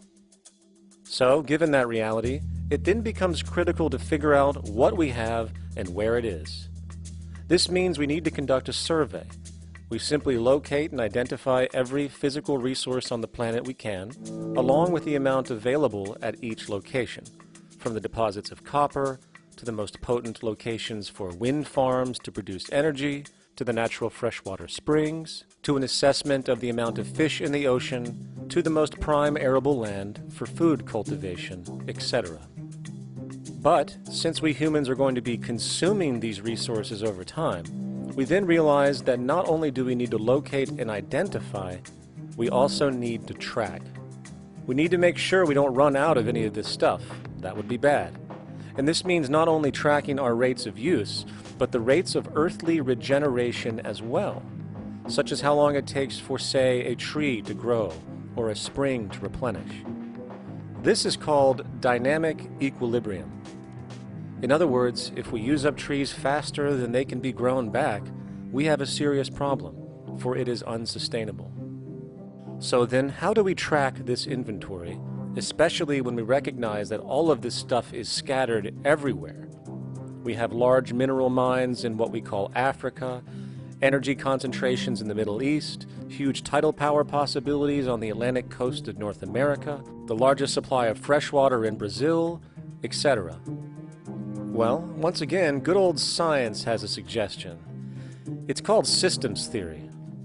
Systems theory recognizes that the fabric of the natural world, from human biology to the earthly biosphere to the gravitational pull of the solar system itself, is one huge synergistically connected system, fully interlinked.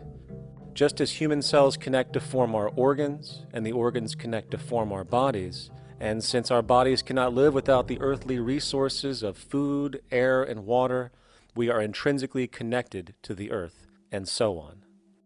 So, as nature suggests, we take all of this inventory and tracking data and create a system to manage it. a global resource management system, in fact, to account for every relevant resource on the planet. There is simply no logical alternative if our goal as a species is survival in the long run. We have to keep track as a whole. That understood, we can now consider production.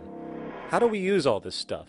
What will our process of production be, and what do we need to consider to make sure it is as optimized as possible to maximize our sustainability? Well, the first thing that jumps right out at us is the fact that we need to constantly try and preserve. The planet's resources are essentially finite, so it is important that we be strategic. Strategic preservation is key. The second thing we recognize is that some resources are really not as good as others in their performance. In fact, some of this stuff, when put into use, has a terrible effect on the environment, which invariably hinders our own health. For example, oil and fossil fuels, no matter how you cut it, release some pretty destructive agents into the environment. Therefore, it is critical we do our best to use such things only when we really have to, if at all.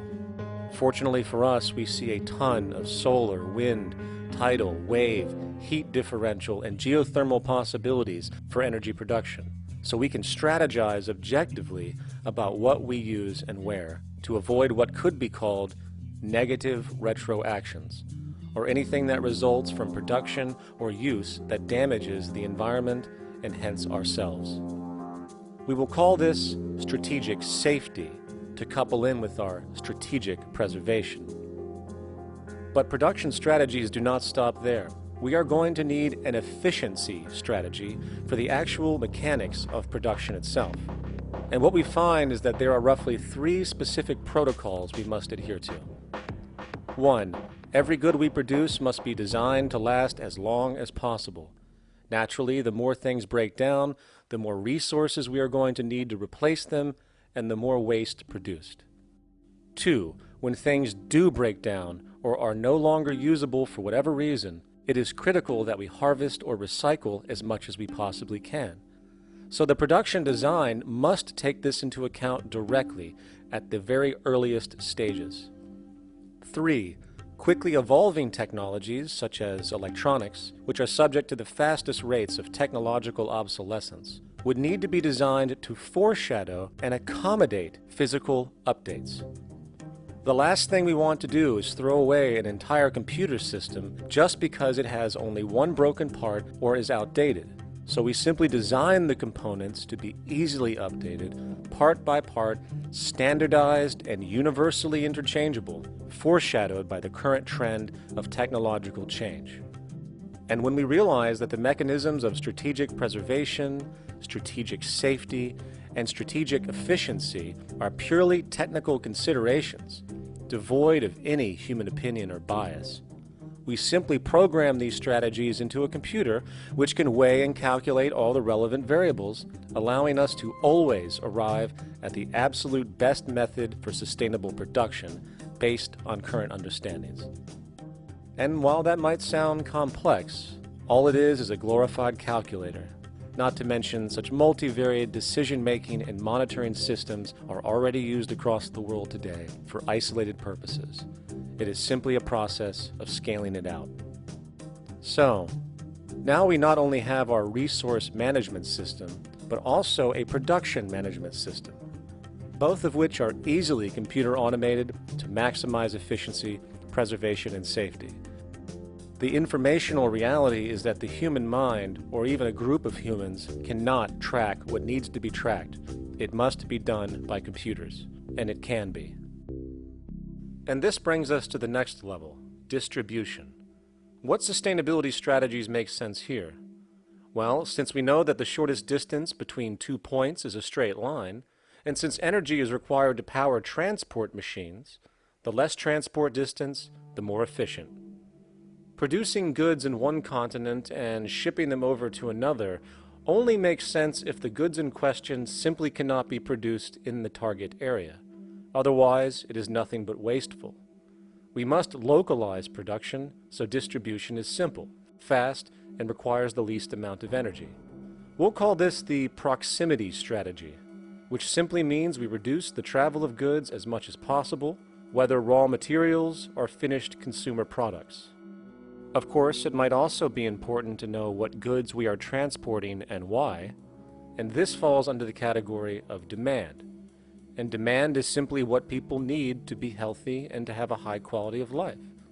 The spectrum of material human needs range from core life-supporting necessities, such as food, clean water, shelter, to social and recreational goods, which allow for relaxation and personal social enjoyment, both important factors in human and social health overall. So, very simply, we take another survey. People describe their needs, demand is assessed, and production begins based on that demand. And since the level of demand of different goods will naturally fluctuate and change around different regions, we need to create a demand distribution tracking system, so to avoid overruns and shortages. Of course, this idea is old news. It is used in every major store chain today to make sure they keep up with their inventory. Only this time we are tracking on a global scale. But, wait a minute, we really can't fully understand demand if we don't account for the actual usage of the good itself.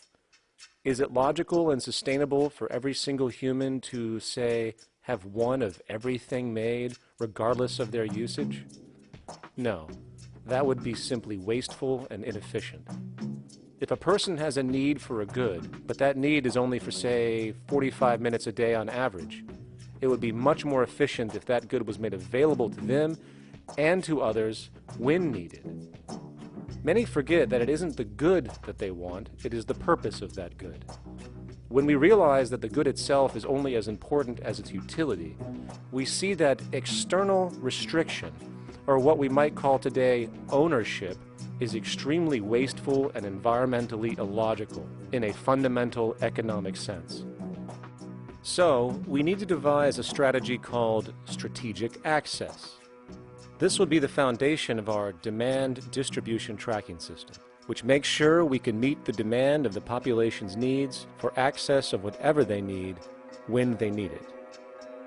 And as far as physically obtaining the goods, centralized and regional access centers all make sense for the most part, placed in close proximity to the population, and a person would simply come in, take the item, use it, and when finished, return it when it is no longer needed.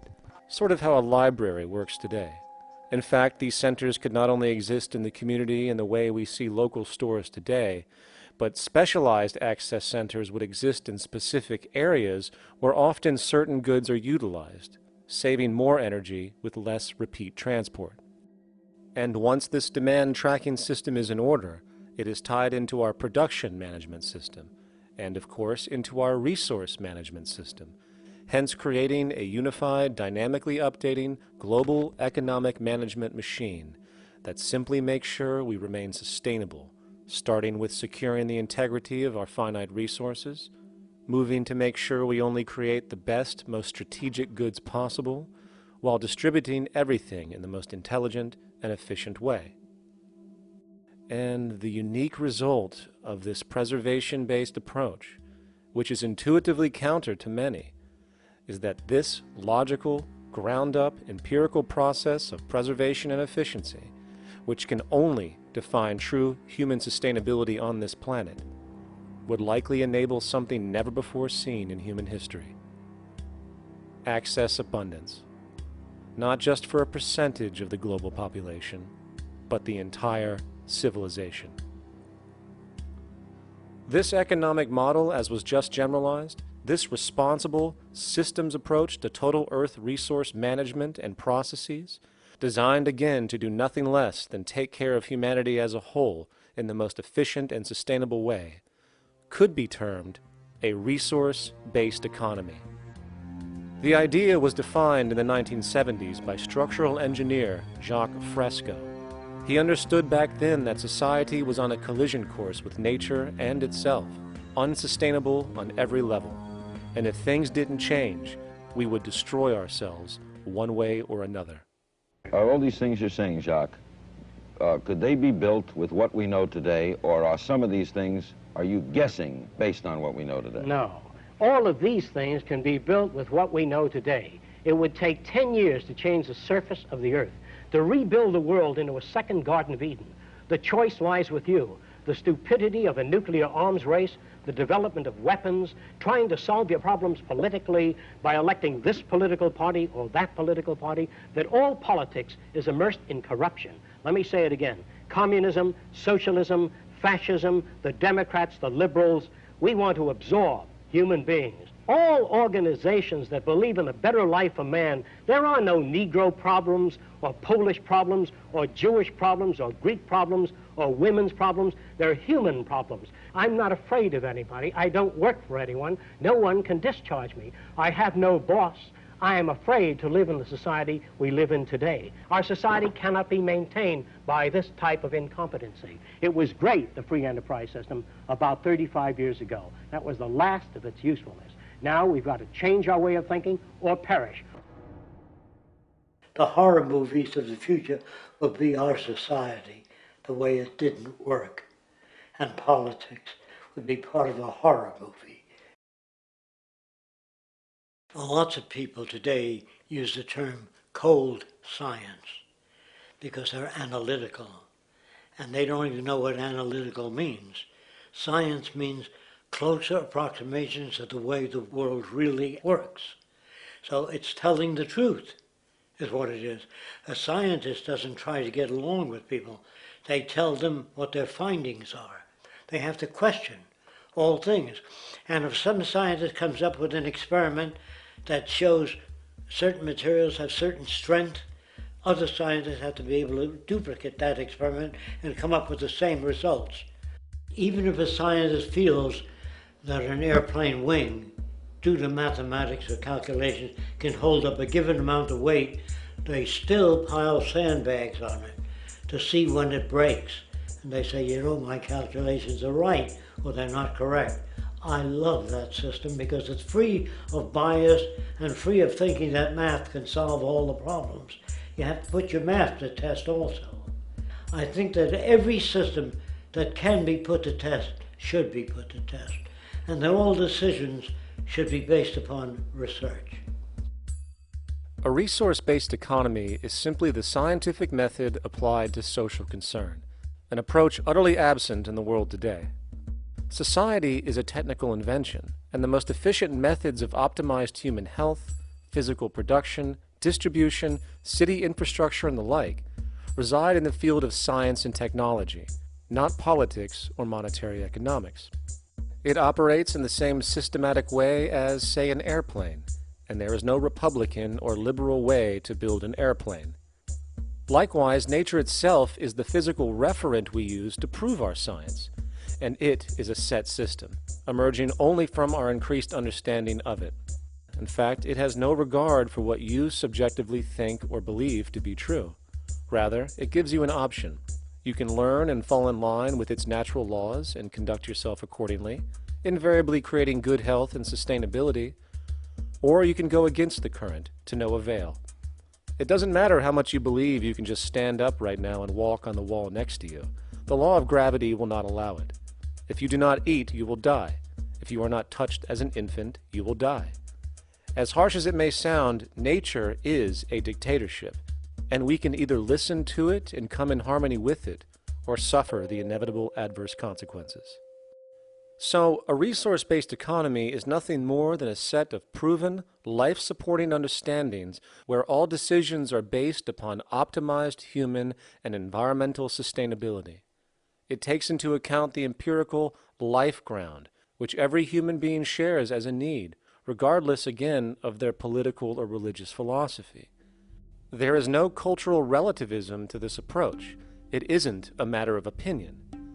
Human needs are human needs, and having access to the necessities of life, such as clean air, nutritious food, and clean water, along with a positively reinforcing, stable, nurturing, and non-violent environment, is demanded for our mental and physical health, our evolutionary fitness, and hence the species' survival itself.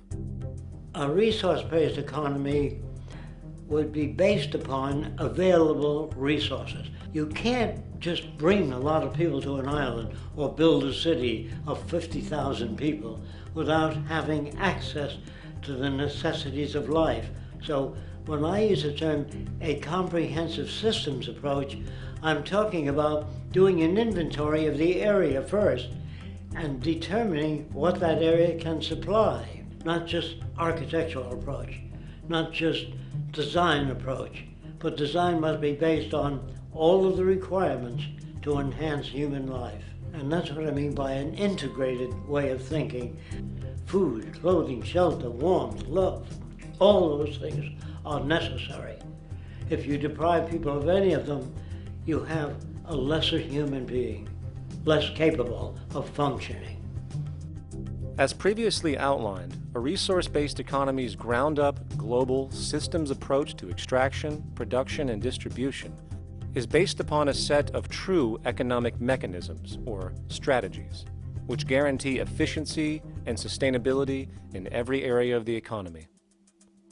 So, continuing this train of thought regarding logical design, what is next in our equation? Where does all this materialize? Cities. The advent of the city is a defining feature of modern civilization. Its role is to enable efficient access to the necessities of life, along with increased social support and community interaction. So how would we go about designing an ideal city? What shape should we make it? Square? Trapezoid? Well, given we're going to be moving around the thing, we might as well make it as equidistant as possible for ease, hence the circle.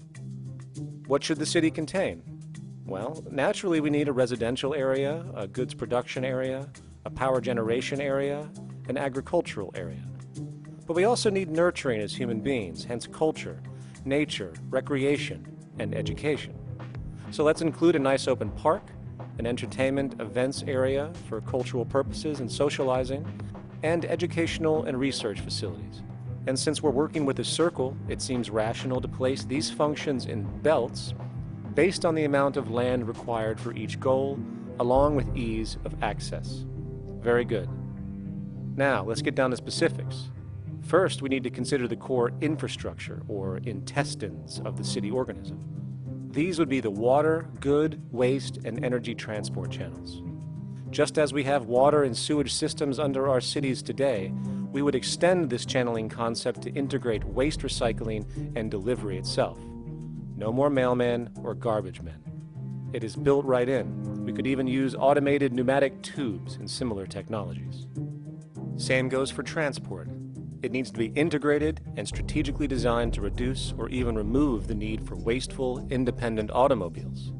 Electric trams, conveyors, transveyors, and maglevs, which can take you virtually anywhere in the city, even up and down, along with connecting you to other cities as well. And of course, in the event an automobile is required, it is automated by satellite for safety and integrity. In fact, this automation technology is in working order right now. Automobile accidents kill about 1.2 million people every single year, injuring about 50 million. This is absurd and doesn't have to occur. Between efficient city design and automated driverless cars, this death toll can be virtually eliminated. Agriculture. Today, through our haphazard, cost-cutting industrial methods, using pesticides, excessive fertilizers, and other means, we have successfully destroyed much of the arable land on this planet, not to mention also extensively poisoning our bodies. In fact, industrial and agricultural chemical toxins now show up in virtually every human being tested, including infants. Fortunately, there is a glaring alternative: the soilless mediums of hydroponics and aeroponics, which also reduce nutrient and water requirements by up to 75% of our current usage. Food can now be organically grown on an industrial scale in enclosed vertical farms, such as in 50-story 1-acre plots, virtually eliminating the need for pesticides and hydrocarbons in general. This is the future of industrial food cultivation: efficient, clean, and abundant. So, such advanced systems would be, in part, what comprise our agricultural belt, producing all the food required for the entire city's population, with no need to import anything from the outside, saving time, waste, and energy. And speaking of energy, The energy belt would work in a systems approach to extract electricity from our abundant renewable mediums, specifically wind, solar, geothermal, and heat differentials, and if near water potentials, tidal and wave power.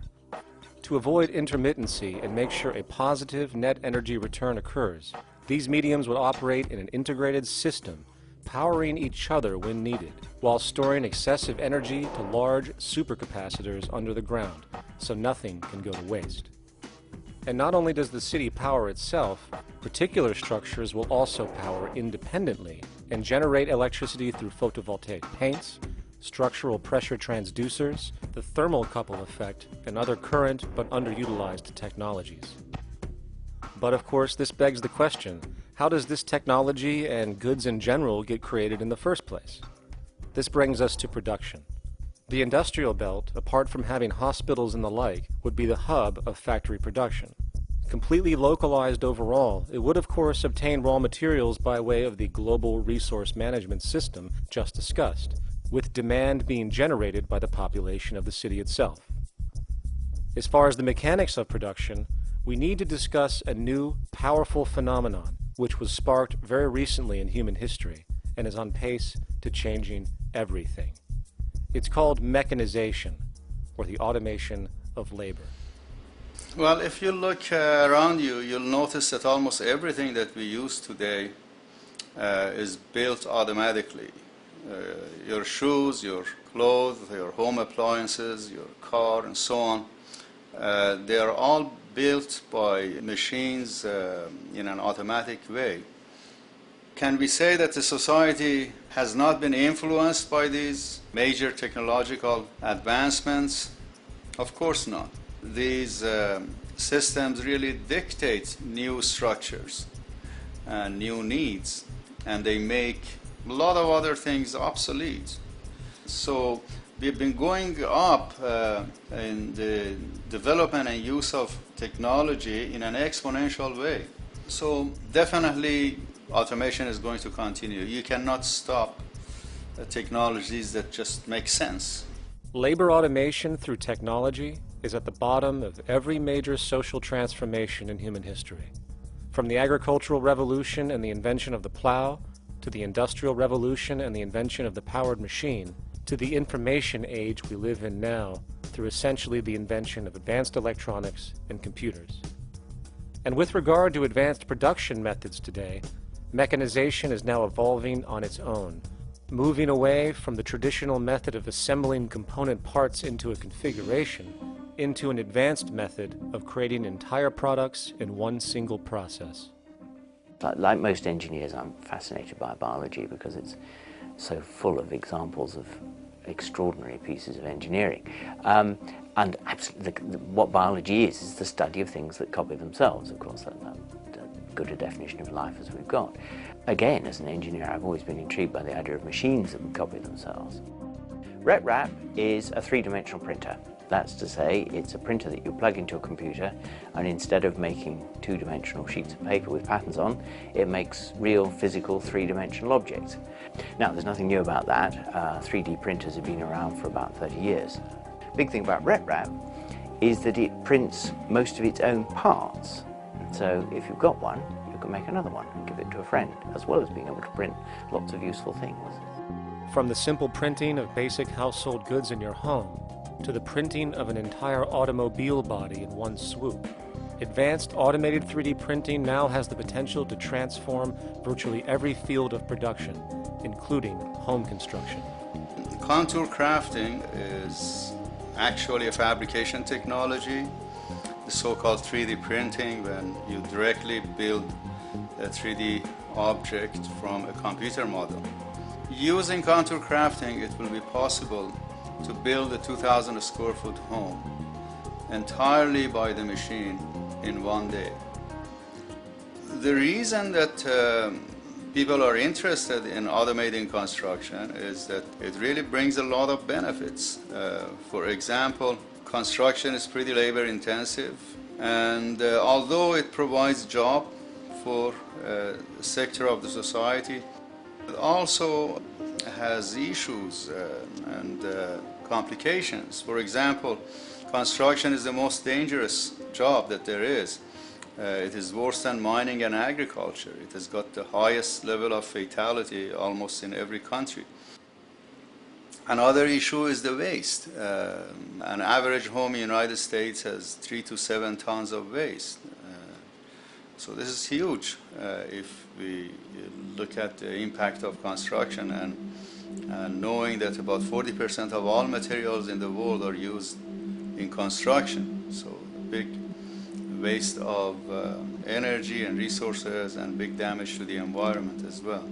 Making homes using hammers and nails and wood with the state of our technology today is really absurd and will go the way of our labor class in regards to manufacturing in the United States.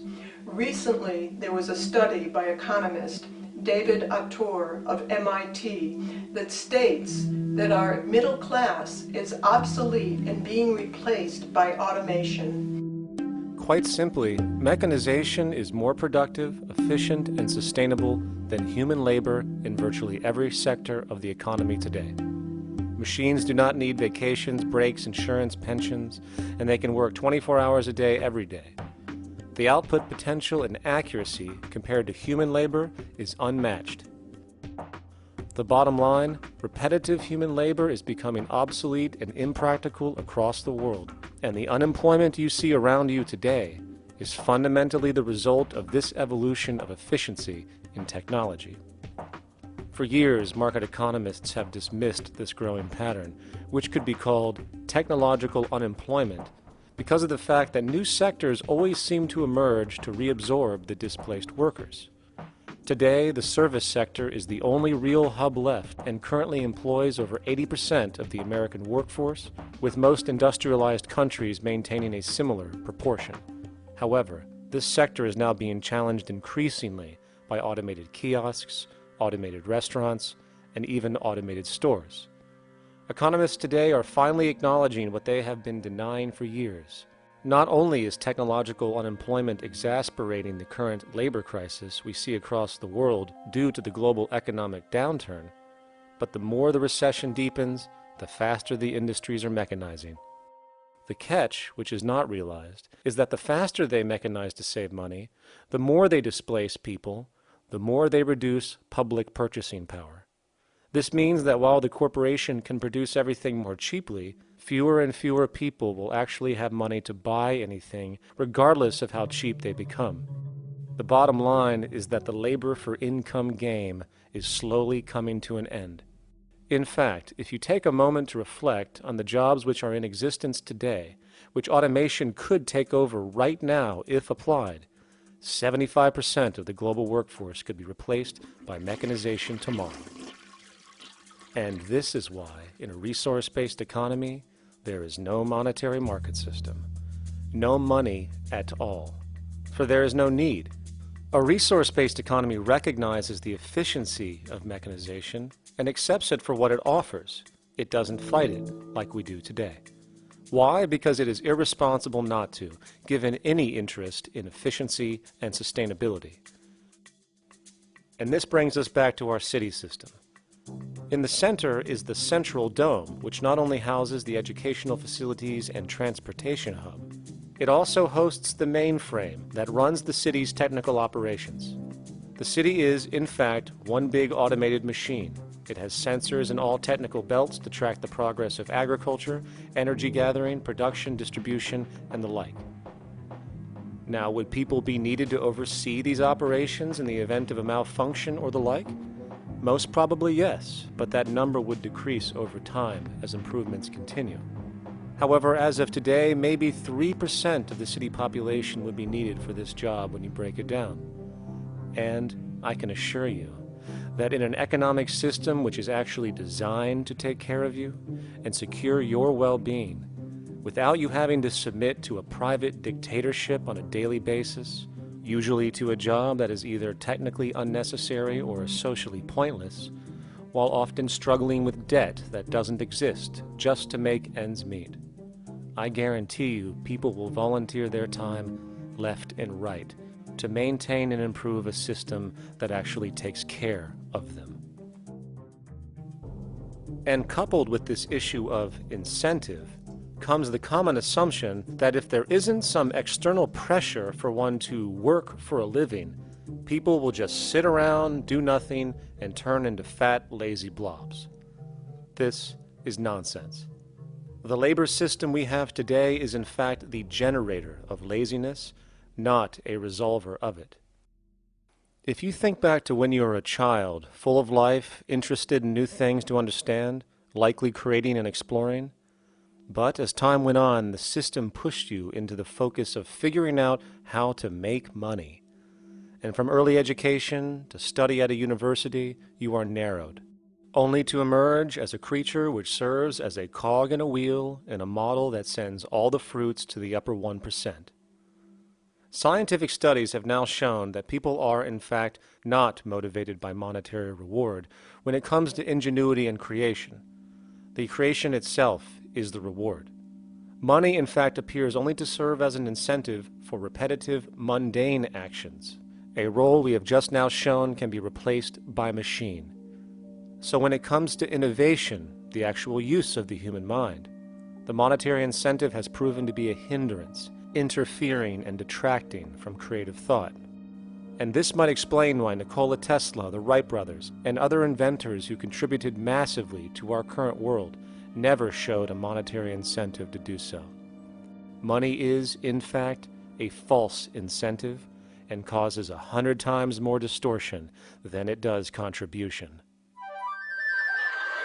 Good morning, class. Please settle down. The first thing I would like to do is go around the room and ask what everyone would like to be when they grow up. Who would like to go first? Okay, how about you, Sarah? When I grow up, I want to work at McDonald's like my mom. Oh, family tradition, eh? How about you, Linda? When I grow up, I'm going to be a prostitute on the streets of New York City. Oh, glamour girl, huh? Very ambitious. How about you, Tommy? When I grow up, I'm gonna be a rich, elitist businessman who works on Wall Street and profits off of the collapse of foreign economies. Enterprising. And great to see some multicultural interest. As stated before, a resource-based economy applies the scientific method to social concern, and this isn't limited to simply technical efficiency. It also has the consideration of human and social well-being directly and what comprises it. What good is a social system if, in the end, it doesn't produce happiness and peaceful coexistence? So it is important to point out that with the removal of the money system and the necessities of life provided, we would see a global reduction in crime by about 95% almost immediately, for there is nothing to steal, embezzle, scam, or the like. 95% of all people in prisons today are there due to some monetary-related crime or drug abuse, and drug abuse is a disorder, not a crime. So what about the other 5%, the truly violent, often seeming to some as being violent for the sake of being violent? Are they just evil people? The reason that I frankly think it's a waste of time to engage in moral value judgments about people's violence is because it doesn't advance by one iota our understanding of either the causes or the prevention of the violent behavior. People sometimes ask if I believe in forgiving criminals. My answer to that is, no, I don't believe in forgiveness any more than I believe in condemnation. It's only if we as a society can take the same attitude of treating violence as a problem in public health and preventive medicine rather than as a moral evil. It's only when we make that change in our own attitudes and assumptions and values that we will actually succeed in reducing the level of violence rather than stimulating it, which is what we do now. The more justice you seek, the more hurt you become, because there's no such thing as justice. There is whatever there is out there. That's it. In other words, if people are conditioned to be racist and bigots, if they're brought up in an environment that advocates that, why do you blame the person for it? They're a victim of a subculture. Therefore, they have to be helped. The point is, we have to redesign the environment that produces aberrant behavior. That's the problem, not putting a person in jail. That's why judges, lawyers, freedom of choice, such concepts are dangerous, because it gives you misinformation that the person is bad or that person is a serial killer. Serial killers are made, just like soldiers become serial killers with a machine gun. They become killing machines, but nobody looks at them as murderers or assassins, because that's natural. So we blame people. We say, well, this guy was a Nazi, he tortured Jews. No, he was brought up to torture Jews. Once you accept the fact that people have individual choices and they're free to make those choices, free to make choices means without being influenced. And I can't understand that at all. All of us are influenced in all our choices by the culture we live in, by our parents, and by the values that dominate. So we're influenced. So there can't be free choices. What's the greatest country in the world? The true answer, I haven't been all over the world, and I don't know enough about different cultures to answer that question. I don't know anybody that speaks that way. They say, good old USA, the greatest country in the world. There's no survey. Have you been to India? No. Have you been to England? No. Have you been to France? No. What do you make your assumptions on? They can't answer. They get mad at you. They say, well, goddamn it, who the hell are you to tell me what to think? You know, don't forget, you're dealing with aberrated people. They're not responsible for their answers. They're victims of culture. That means they've been influenced by their culture.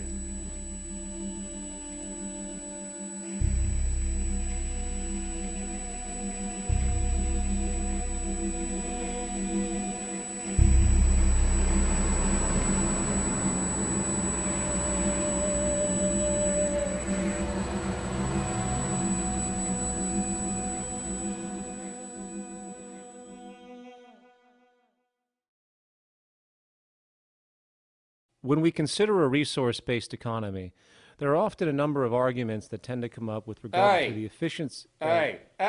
Now hold on just a minute. Yes? I know what this is. This is called Marxism, buddy. Stalin killed 800 billion people because of ideas like this. My father died in the gulag. Hold on. Communist, fascist. You don't like America, you should just leave. All right, everybody just calm down. Death to the New World Order! Death to the New World Order! And as the irrationality of the audience grew, shocked and confused, suddenly the narrator suffered a fatal heart attack. And the seemingly communist propaganda film was no more.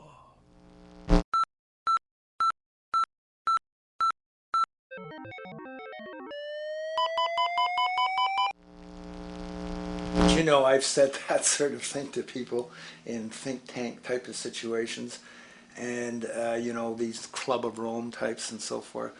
Marxist. What Marxist? Where did that come from? You know, they got this icon they hold on to as their holy grail, and it's such an easy one, you know. People ask if I'm a socialist or a communist or a capitalist, and I say I'm none of the above. And why do you think that those are the only options? All of those political constructs were created by writers who assumed that we lived on a planet of infinite resources. Not a one of those political philosophies even contemplates that there might be a shortage of anything.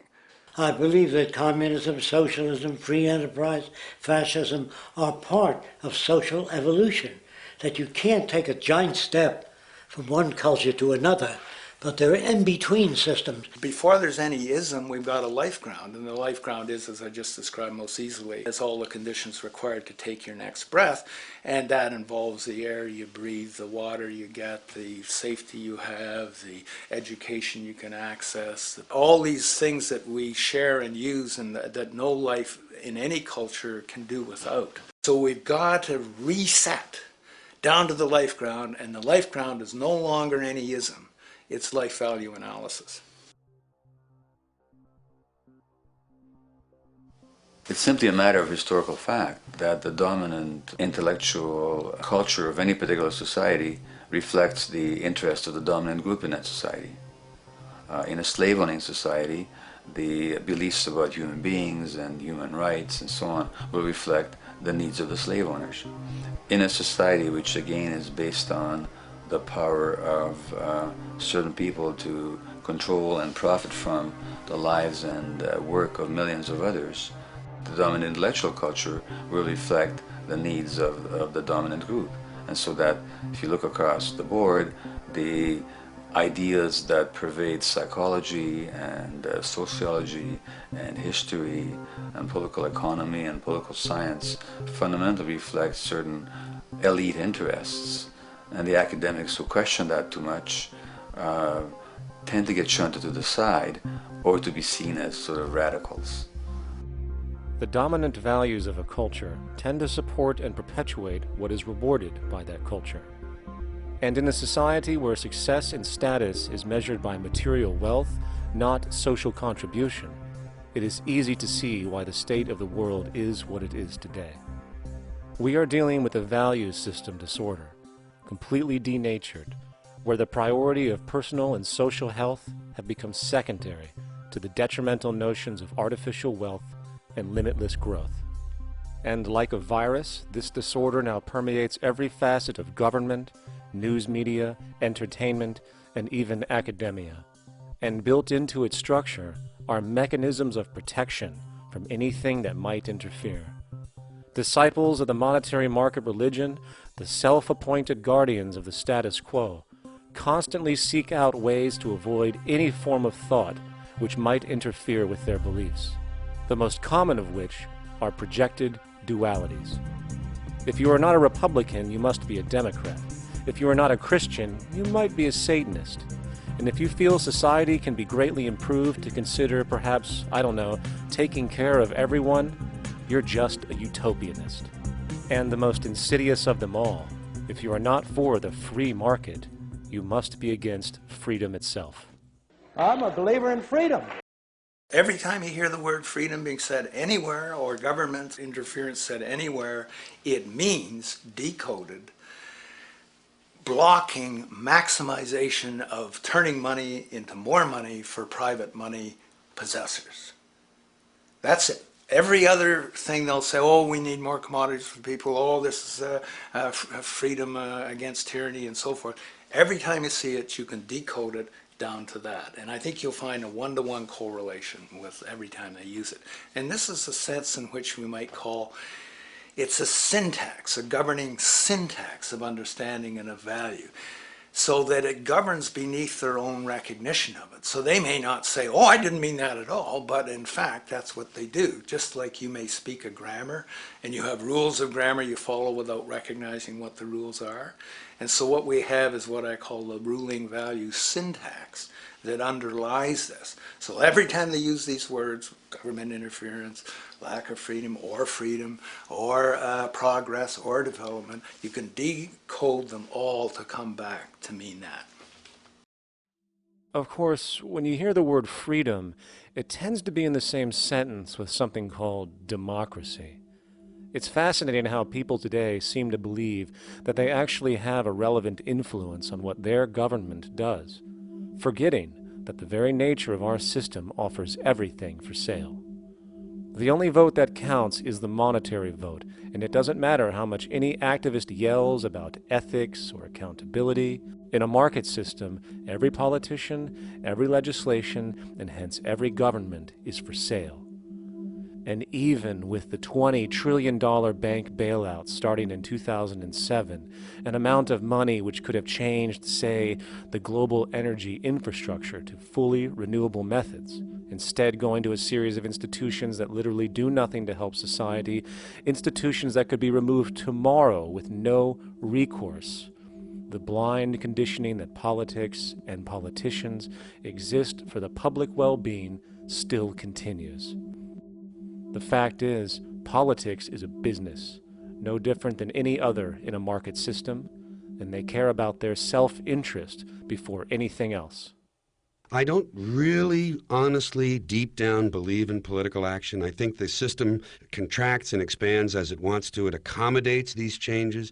I think the civil rights movement was an accommodation on the part of those who own the country. I think they see where their self-interest lies. They see a certain amount of freedom seems good, an illusion of liberty. Give these people a voting day every year so that they'll have the illusion of meaningless choice. Meaningless choice, that we go like slaves and say, "Oh, I voted." The limits of debate in this country are established before the debate even begins, and everyone else is marginalized. They're made to seem either to be communists or some sort of disloyal person, a kook, there's a word, and now it's conspiracy. Say, they've made that something that should not be even entertained for a minute, that powerful people might get together and have a plan. Doesn't happen. You're a kook. You're a conspiracy buff. And of all the mechanisms of defense of this system, there are two that repeatedly come up. The first is this idea that the system has been the cause of the material progress we have seen on this planet. Well, no. There are basically two root causes which have created the increased so-called wealth and population growth we see today. One, the exponential advancement of production technology, hence scientific ingenuity. And two, the initial discovery of abundant hydrocarbon energy, which is currently the foundation of the entire socioeconomic system.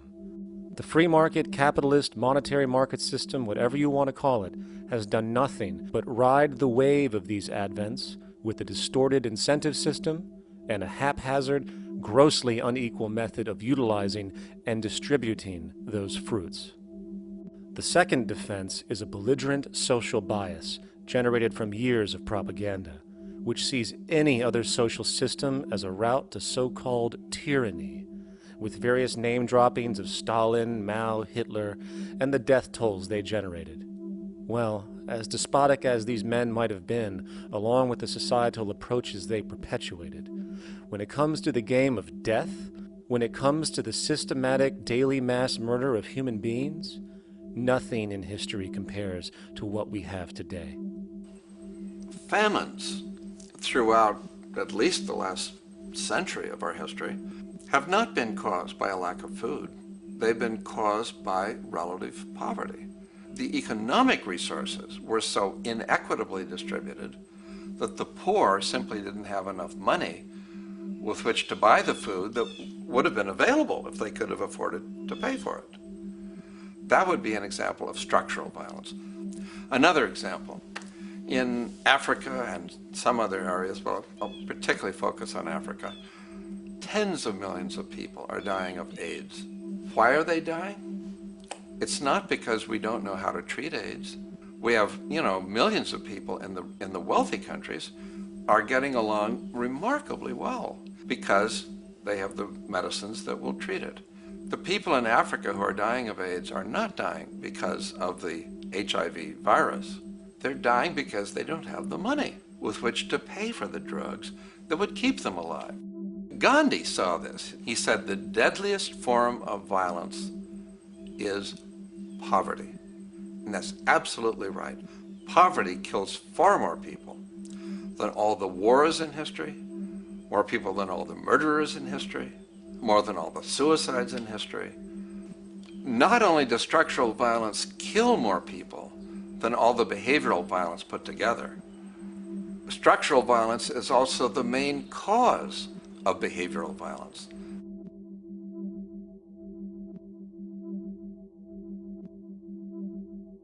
Oil is the foundation of, and it is present throughout the edifice of human civilization. There are 10 calories of hydrocarbon energy, oil and natural gas, in every calorie of food you and I eat in the industrialized world. Fertilizers are made from natural gas. Pesticides are made from oil. You drive oil-powered machines to plant, plow, irrigate, harvest, transport, package. You wrap the food in plastic, that's oil. All plastic is oil. There are 7 gallons of oil in every tire. Oil is everywhere. It's ubiquitous. And it's only because of oil that there are 7 billion people, or almost 7 billion people on this planet right now. The arrival of this cheap, easy energy, which is equivalent, by the way, to billions of slaves working around the clock, changed the world in such a radical way over the last century, and the population has gone up 10 times.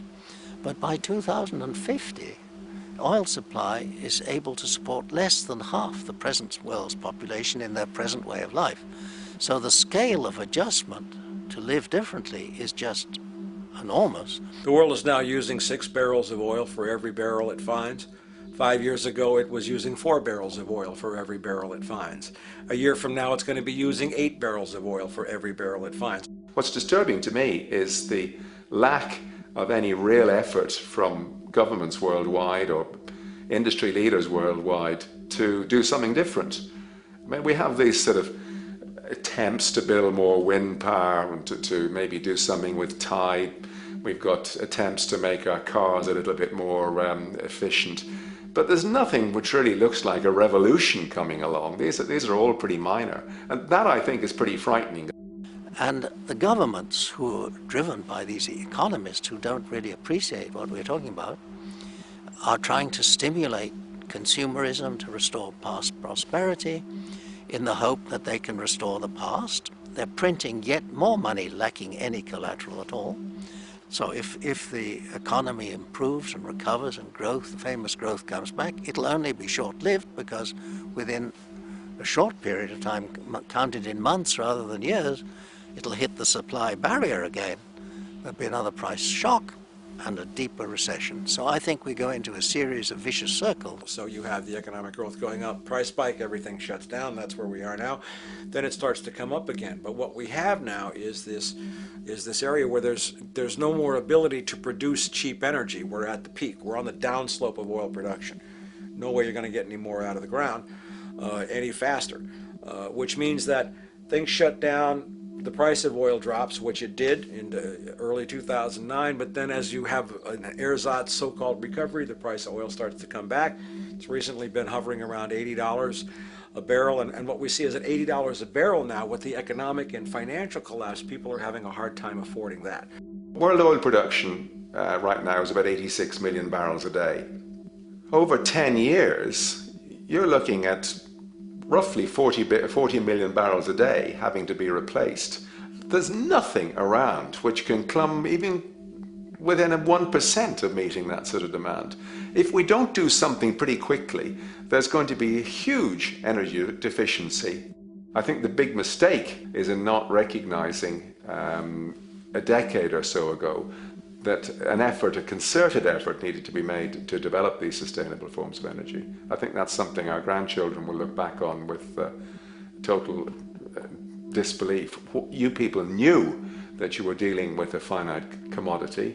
How could you possibly have built your economy around something which was going to disappear? For the first time in human history, the species is now faced with the depletion of a core resource central to our current system of survival. And the punchline of the whole thing is that even with oil becoming more and more scarce, the economic system will still blindly push its cancerous growth model, so people can go out and buy more oil-powered cars to generate GDP and jobs, exacerbating the decline. Are there solutions to replace the edifice of the hydrocarbon economy? Of course. But the path needed to accomplish these changes will not manifest through the market system protocols required, since new solutions can only be implemented through the profit mechanism. People are not investing in renewable energies because there is no money in it in both the long and short term, and the commitment needed to make it happen can only occur at a severe financial loss. Hence, there is no monetary incentive, and in this system, if there's no monetary incentive, things do not happen. And on top of it all, peak oil is just one of many surfacing consequences of the environmental social train wreck gaining speed today. Other declines include freshwater, the very fabric of our existence, which is currently showing shortages for 2.8 billion people, and those shortages are on pace to reach 4 billion by 2030. Food production, the destruction of arable cropland, from which 99.7% of all human food comes from today, is occurring up to 40 times faster than it is being replenished. And over the last 40 years, 30% of the arable land has become unproductive. Not to mention that hydrocarbons are the backbone of agriculture today, and as it declines, so will the food supply. As far as resources in general, at our current patterns of consumption, by 2030 we will need 2 planets to continue our rates. not to mention the continual destruction of life-supporting biodiversity, causing extinction spasms and environmental destabilization across the globe. And with all of these declines, we have the near exponential population growth, where by 2030 there might be over 8 billion people on this planet. Energy production alone would need to increase 44% by 2030 to meet such demand. And again, since money is the only initiator of action, are we to expect that any country on the planet is going to be able to afford the massive changes needed to revolutionize agriculture, water processing, energy production, and the like, when the global debt pyramid scheme is slowly shutting the entire world down? Not to mention the fact that the unemployment you currently see is going to become normality due to the nature of technological unemployment.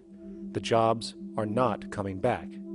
And finally, a broad social perspective. From 1970 to 2010, poverty on this planet doubled due to this system. And given our current state, do you honestly think we will see anything less than more doubling, more suffering, and more mass starvation?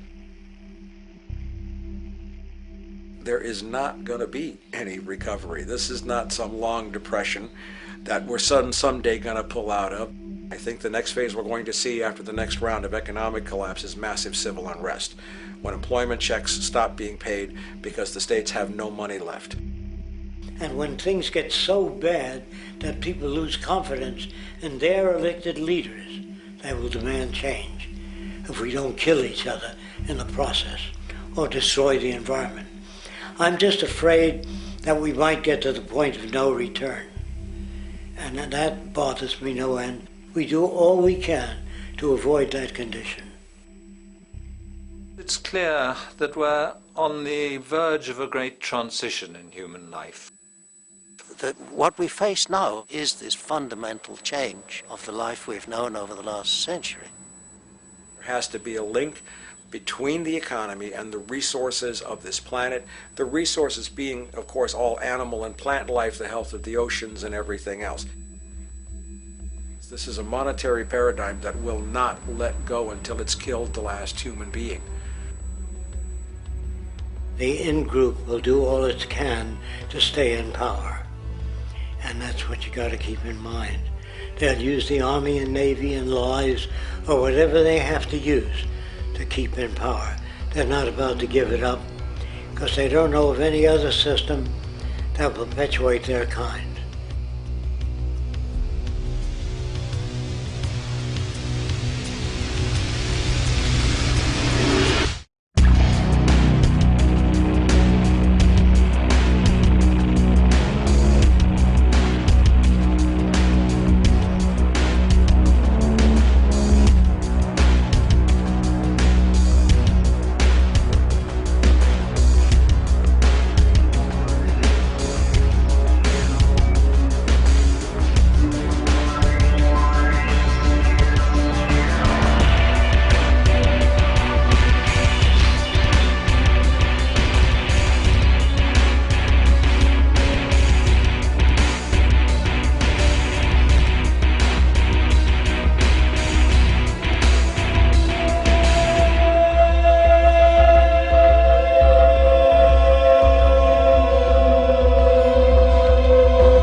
stronger course to the corner of your life. Just remember that the goal is for us all to capture all we want. We have to don't surround yourself with yourself. Move on back to squares. Send an instant karma to me, and I shall live with love and care for yourself. 'Cause it's time and time with your time, and this news is captured for the Queen to use.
Satisfied, I'm on my way.